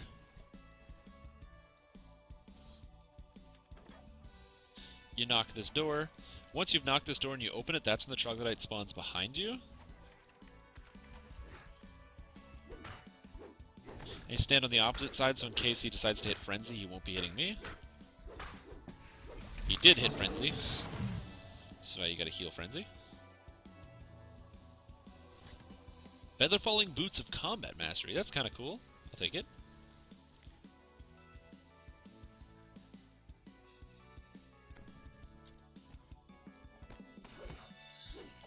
Gotta get the shaman. Gotta catch 'em all. Shaman murder. I love web. Web is actually a really useful spell, especially even into epic levels. Once you get heightened, man, web is crazy good. Ooh, that sounded like a shield hitting the ground. Frenzy, please use this. Door's blocked. Ooh, Kobold Shaman. Get down! Okay. Frenzy, please. Use it. Consider it done. I'm trying to. Take this. Take this! Good. Yeah, so this character is basically nothing. It's really disappointing. This is one of the reasons... Intelligence 15? Nice, fine, dude. This is one of the reasons why I can't play Wizard, is because Wizard doesn't do anything.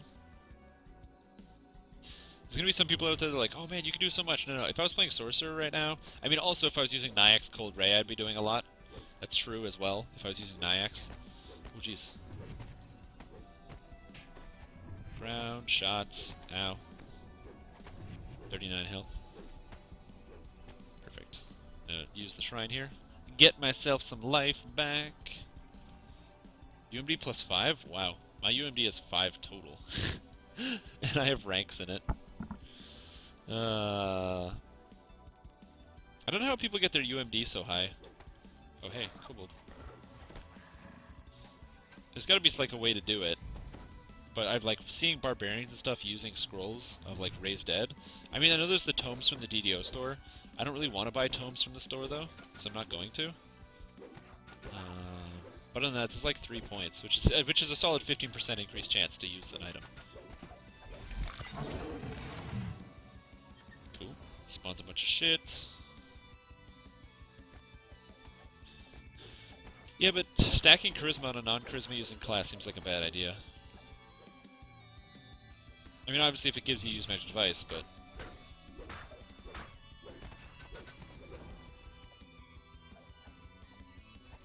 Web. Web.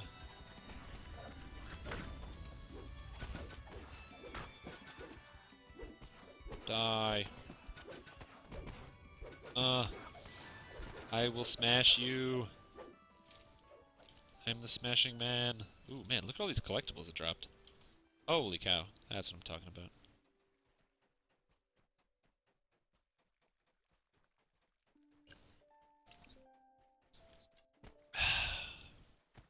Jump around the corner. Action shot. And now we get the 4-man knockdown. Oh, I didn't knock anybody down apparently. My web's gone. Oh god. Oh, I got the crit. Got the crit. I'm tempted to put 1 point into the Eldritch Knight attack thing so I can get like a cleave I can use. I'm tempted. I'm tempted.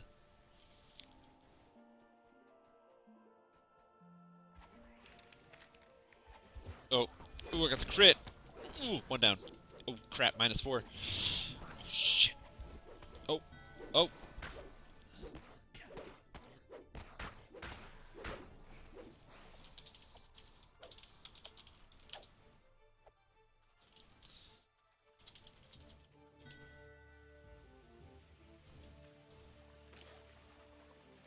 Whoa, down we go. Ah, my throat is so sore.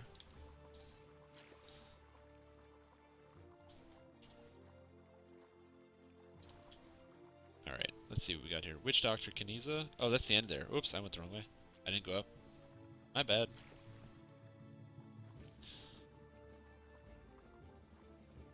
And I don't know this song. We're gonna skip it. The song sounds slow.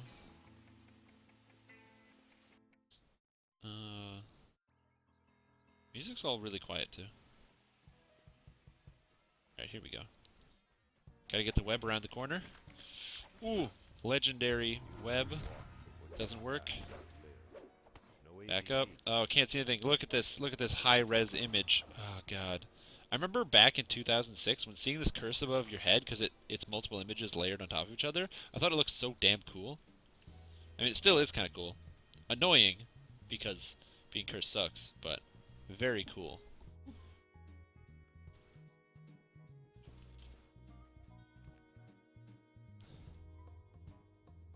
Alright, gloves. Hasty of potency, totally useless. Totally useless. Impulsive dagger of assassinate, totally useless because I have a ring. Corrosion necklace, totally useless. 27 wizardry of insightful diplomacy, hilariously useless. Good. Thank you.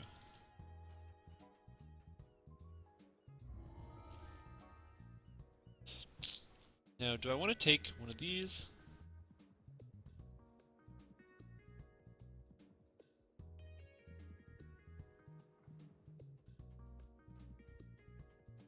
Do I want to get that? I think I'm going to put 1 point in here. Because it's going to benefit me more than the crit in the short term. Cool.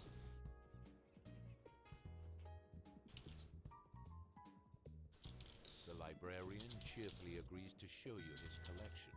He leads you below the tower, then motions you closer to speak.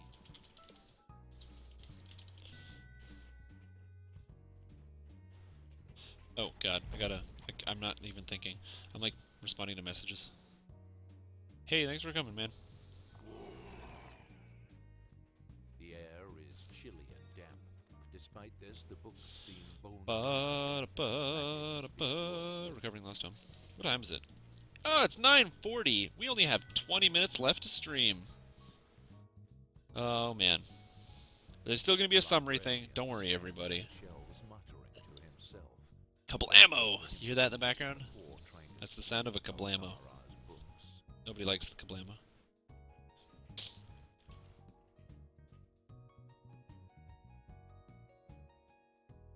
I'm going to put that here. My spin attack. Costs 10 spell points, but it should do a decent amount of damage because it's force-based.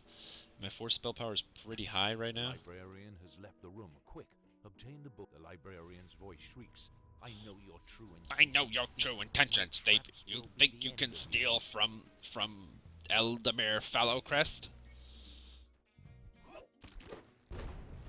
Wow, 6 damage.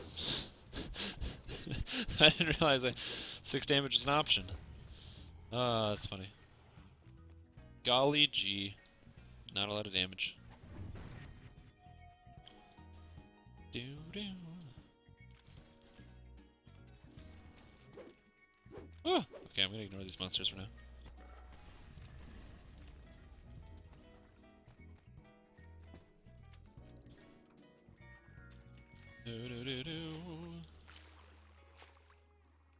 Alrighty, so this character, as I've been talking about, is going to get slowly better. So the biggest thing is now that I have Eldritch Strike, it just makes it a little bit easier for me to like hit stuff when I'm in melee. So now I can like have like a melee cleave kind of thing, so I can just get, it's better AoE damage, really. It has a really long cooldown, which is why it's not very good, but it's alright. At some point I might end up putting more points in the Eldritch Knight tree, just like the base part. Because it does give force spell power, so it's not that bad to take. So getting to like the extra life, that kind of thing, and even like, what was it? This like the shield training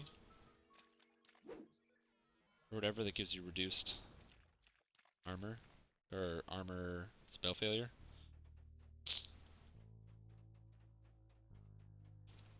So I might consider that. Also, at some point I really want to take Insightful Reflexes, but I don't know if I'm gonna have the feats for it.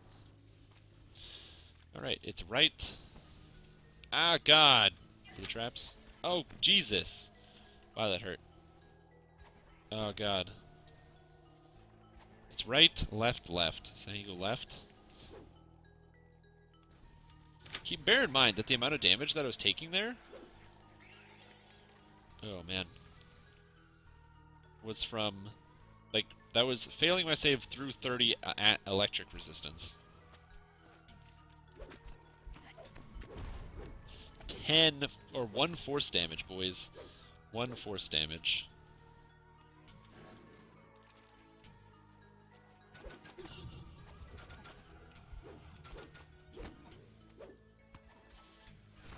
There we go. Good job, everybody. My voice, it's getting so dry. Generally, I do a better job when I'm talking all day.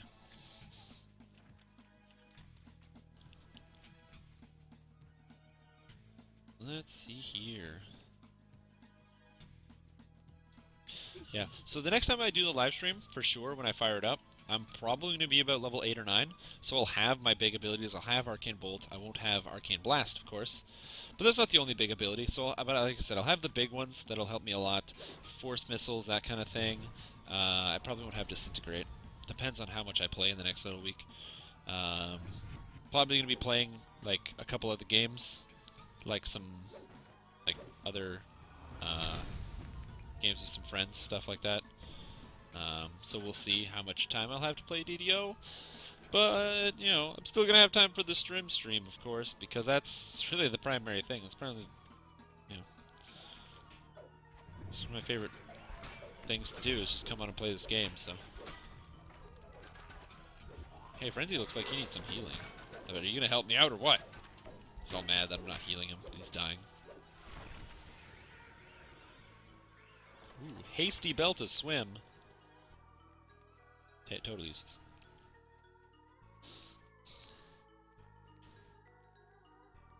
You have found what you Alright. It is time to leave this vile place. Oh, did they get the trap? Oh, cool. Dire Impulsive Ring. What? Dire Impulsive Ring, and it gives Radiance Lore. Hey, that's not fair. Man, I was all pumped. I was like, ooh, impulse? Ooh, that's so good. Haverdasher. Time is for the Haverdasher.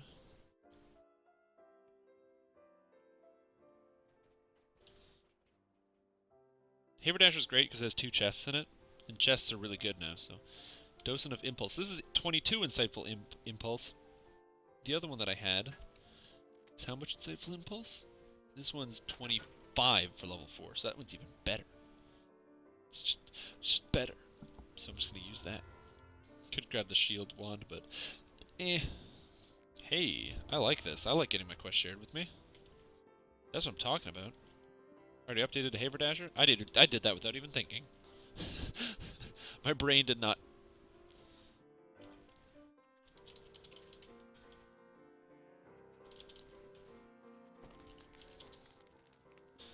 Reset.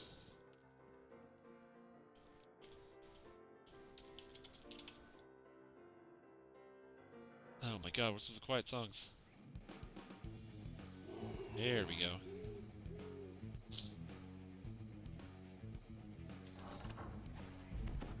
Skittering sound that even before set your nerves on edge.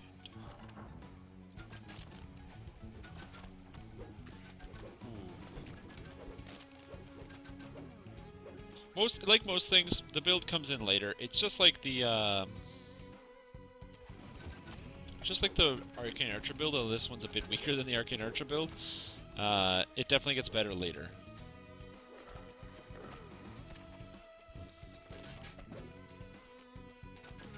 Apparently there's a way you can like get up there. You can like jump on top of like this or something, and you can get on top of this building. I've seen that once before. I'm not entirely sure how to do that though. Oh no, come here. Where is it? Come on. Oh my god.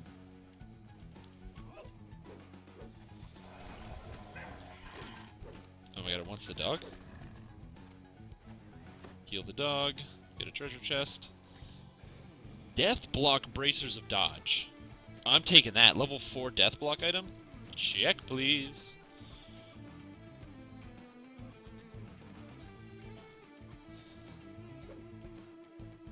Better luck next time, Haverdasher. Spawns me a chest, and then he drops an item. 50 impulse. That's even better than 41 impulse. I like this. See, I like this. You don't have to like prep items and stuff. You can just assume that you're gonna pick up those items. Okay. Glaciation? Evocation focus? Damn. Robust of poison. I don't really need evocation focus or glaciation. Info is key. Info is key. I think that might be the last quest for the day. Then I can finish off with a little bit of a chit chat the way I do. And then we'll be out of here soon. I'd really like to just take this opportunity to thank all of you who are actively watching right now. You guys are fantastic and you really make the experience what it is. You know, I can sit here and talk to a computer screen while I play a video game. It's relatively boring to watch and pretend to be entertaining. But really, at the end of the day, it's the core part of the Twitch experience is actually interacting with the audience and the way all this stuff goes. And you know, I really appreciate it. If it sounds silly, maybe I'm like old-fashioned, new-fashioned. You know, I really can't tell the difference anymore. But Across the room you see an iron defense. yeah, I don't. Like I said, I don't know if it's interesting or not. But you guys are like. You guys are like the kings. You're the reason I do it. Like, DDO is, for me, it's by far my favorite game of all time. Like, it eclipses pretty much every other game. Final Fantasy Tactics, another amazing, incredible game if you haven't played it on the original PlayStation 1. Unbelievably, supremely incredible game. That's close, but this game is just, it beats it out. The fact that you can, it's basically like playing Dungeons & Dragons with your friends, except, you know, it's an online version. This is the best analog I've ever seen. Played it for a long time. Of course, there's those bugs, those crippling bugs. But, you know, it's all in good fun. Uh, it's like lovably rusty. It just needs a little bit of polish, you know, that's all. I can't get enough of this game. I can get enough of this quiet music though. That would be good. There we go. Icy Penguigo. This. Can I web these guys? I don't know. Let's find out. Oh, I can web it. I can web the Iron Defender. That's what I'm saying. Like, okay, so I don't know how many of you guys played Diablo 2 just like me for 10 years. Because that game is like the shit. You know, you went from Frozen Orb Sork to what was it? I played a Blood Golem Necromancer to a Bone Spear Necromancer to a Curse Necromancer to what was it? The Paladin, the Smite, not the Smite. What was the one? The Zeal Paladin. Oh my God. All those awesome characters. I didn't really play much Druid, although Druid's really good. I never played Assassin either. I played Support Barb. Oh my God, I remember beginning of the game talking about item find Barbarian, buff Barb. You had to have a buff Bard. Hammerdin, classic Hammerdin. I hate the way they shoehorned Hammerdin into Diablo 3 with the Crusaders. But yeah, man, classic Hammerdin. Oh my God. That game is amazing. And this game is basically like, because of the new loot feature, you got your you're bringing it right back in here, you know. The new loot feature, it's all random, just like in Diablo 2. The champion monsters in this game are just random mobs with random stats like Diablo 2. I kind of wish that the champion monsters had some kind of like thing that indicated exactly what they did. But that would be great if they did have that as an option. So for example, like if a monster was like blade resistance, it would have like a sword going around it or something, so you know that you can't use slashing against it.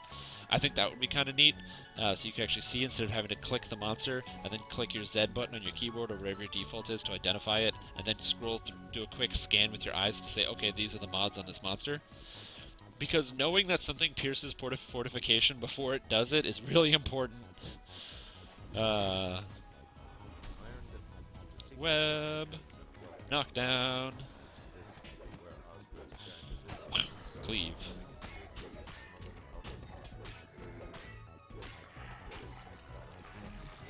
Yeah, take that. But yeah, man, Diablo 2, best game for a long time. All inventory slots are full. Oh, good. That's good. Give me a sec.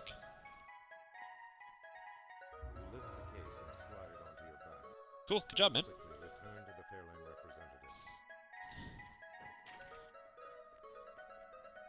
Cool, I'm taking a break, so thank you for the quests, and I will catch you around.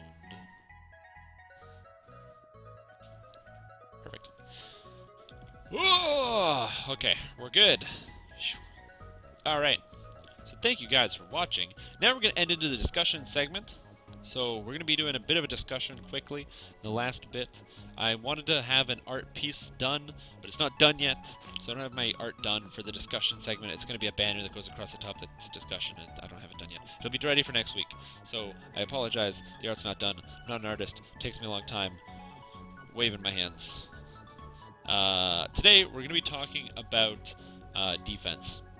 And we're going to talk about defense really specifically. Where's my oddly named character? Avuapithirsty. Perfect. Perfectly named character. If you couldn't tell, this is a veteran level 7 character. Because most people don't slam their hands on their keyboard to make a name, and then play with it. Some people do. But anyway, okay.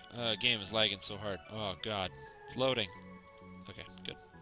Alright, so today, right now, we're going to be talking about defenses. So where do defenses come from? And there's a lot of different forms of defense.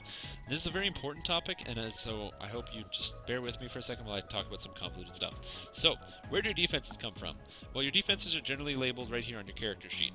So, hit points, one big defense, you know, saves you a lot of damage. You know, when you have a lot of life, if somebody hits for 200, well, if you got 400, you're still alive. So that's a great defense.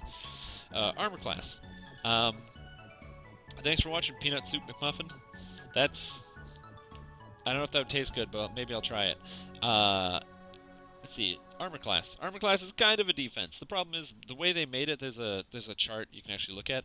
Most monsters will be able to hit you based regardless of your armor class. Pretty much no matter how high it is. You need something in like the 120 to 150 range to even feel kind of comfortably safe. So armor class isn't really a great option. On this same page is dodge. Dodge is fantastic if it's based on your max dex bonus. So if you keep your dodge up, dodge is better than armor class more likely because you can rely on it a bit better because it gives you a concrete number of exactly how much dodge chance you have against each monster. The only monsters that have dodge penetration are champion monsters, and even then I don't even know if they can have dodge penetration. Your next form of defense is obviously your saves. High saves, you don't fail effects, so that's fantastic. And then your last form of defense is your physical and magical resistance ratings. Physical and magical resistance ratings are awesome. The more physical and magical resistance rating you get, the better you do, so great. So where am I going with all this? Talking about all the defenses. Also your base resistances. And then also, I forgot, concealment, so like blur and displacement, and then incorporeal concealment from certain items. Well, we're going to look at the Swashbuckler here. So Swashbuckler is an interesting character class design. One, it's cool. The idea of like running around with like a scimitar and like a buckler, like a you know, some kind of shamshir, and being like and like swashbuckling your way through stuff. I mean, obviously it's a lot of rapiers, but it's really cool concept. But there's a problem here. So Swashbuckler makes you really tanky, but it doesn't feel like it does, but it does. So right here we start off passive 1% dodge and max dex bonus per Swashbuckler core ability you have. Max dex bonus affects your dodge. So your dodge cap is based on is 25 and it goes up with your max dex. So that's great. So if you have all of these, most people don't, but if you did, that would be 6 extra dodge and dodge, like max dodge. So that's fantastic. Then you get swashbuckling. While you are swashbuckling, it affects your weapons, but that's not really the big thing. Uncanny dodge, which gives you uncanny dodge, which gives you a clicky you can use that gives you 25% dodge. So that stacks with all your other dodge sources. That's amazing. Panache doesn't give you dodge. Oh, it does it? No, it doesn't. Roll with the punches doesn't give you dodge, or it gives you 5 to dodge cap. So your dodge cap would go from 25 to 30. So that's a lot. And then finally you have evasive maneuvers, which surprisingly, even though it's called evasive maneuvers, doesn't give you dodge. But whatever, that's fine. Is that really important? Well, on your toes, plus 3 dodge. So for 3 points you get 3 dodge, 3% chance not to be hit. It doesn't sound like it's that big of a deal, because you think like, oh, well there's other points where you can get like armor class from other classes. Sure, but 3 dodge is 3%. That never goes down. There are no diminishing returns on 3% dodge. Okay, so like if I put 3 points in here and get 15 maximum health from Traveler's Toughness, that 15 health has diminishing returns. Because when you have 100 health, 15 health gives you an extra 15%. But when you have 1,000, 15 health gives you an extra, what, 1.5%? So the later you get into the game, the worse this is.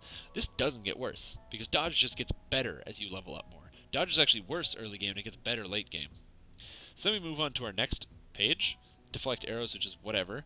So you get fast movement, so 1% for each bard level you have. Imagine you had 20 bard levels, that's 20% extra movement speed, that's going to stack with all the other movement effects.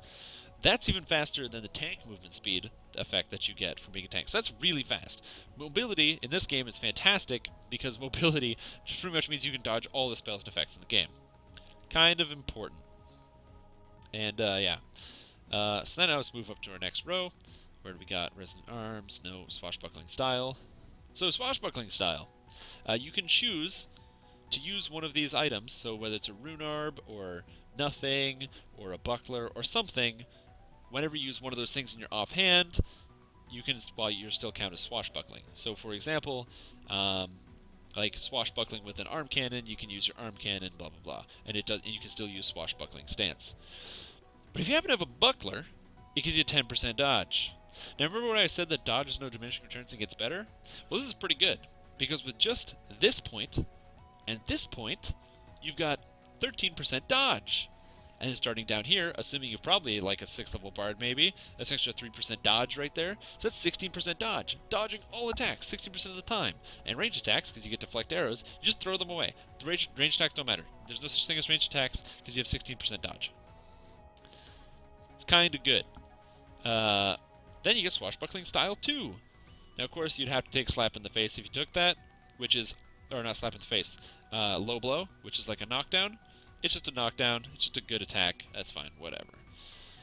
And there's another one in here. And then finally,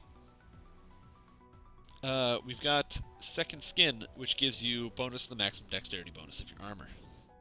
So, with all of this together, you're looking at just out of one tree on one character, 19% dodge. So it's not including items, which can give you like an extra 10% or anything. It's not including Epic Destinies, which give you even higher. And it's not including effects like Legendary Dreadnought, which can get you even higher, raising your dodge cap ridiculous amounts. And then you get the Uncanny Dodge buff. So for a class that seems like Swashbuckler is, kind of like that wishy-washy, oh, you sometimes dodge attacks, sometimes not. Sometimes dodging attacks is actually so good in this case, because the best part is that to sometimes dodge attacks, you have to have a shield on, which means you have to have shield mastery, which means you get the extra physical resistance rating. You get either from that, in your epic levels, you're picking up more physical resistance rating from having a shield from the feats. Swashbuckler bards are unbelievably tanky, because you can also cast Blur on yourself, giving you 20% concealment. Like, this is ridiculous. But it doesn't sound like it's really tanky, right? Because you think to yourself, oh, well, I'm just playing a bard, and it's cool because you get, like, the back and forth. But the fact that dodge has no diminishing returns is, I don't want to say it's unhealthy, but it's very, very, very strong. And it's something you should always consider as an option when you're doing stuff.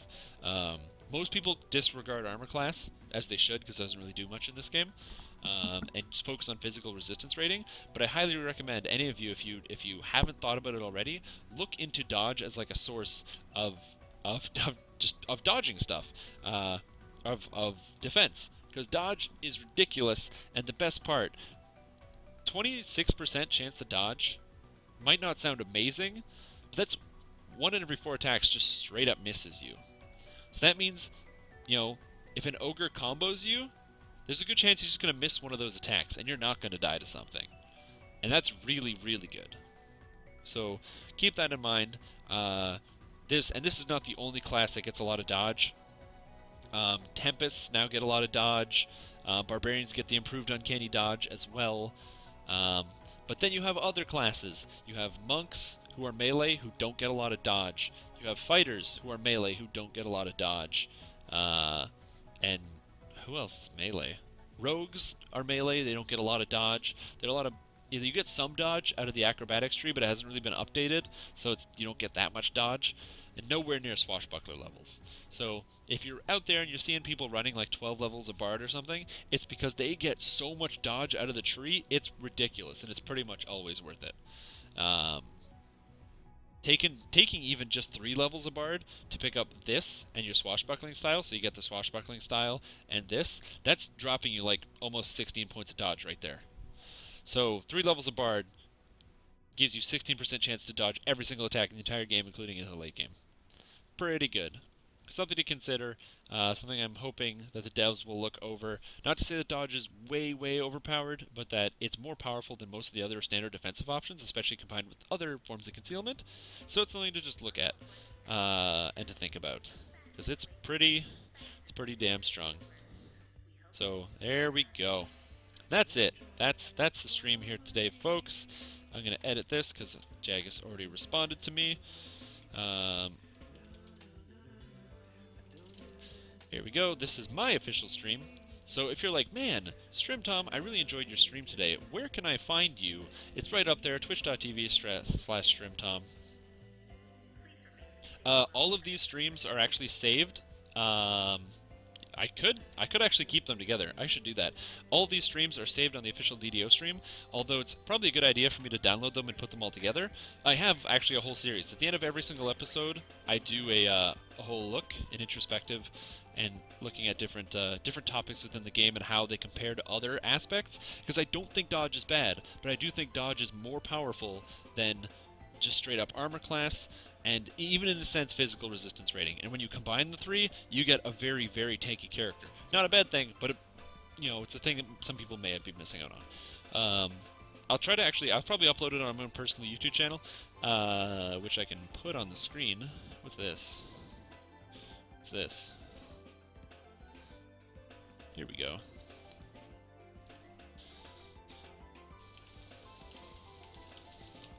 This is my own personal YouTube channel. I will be uploading. I'll do that probably today or tomorrow.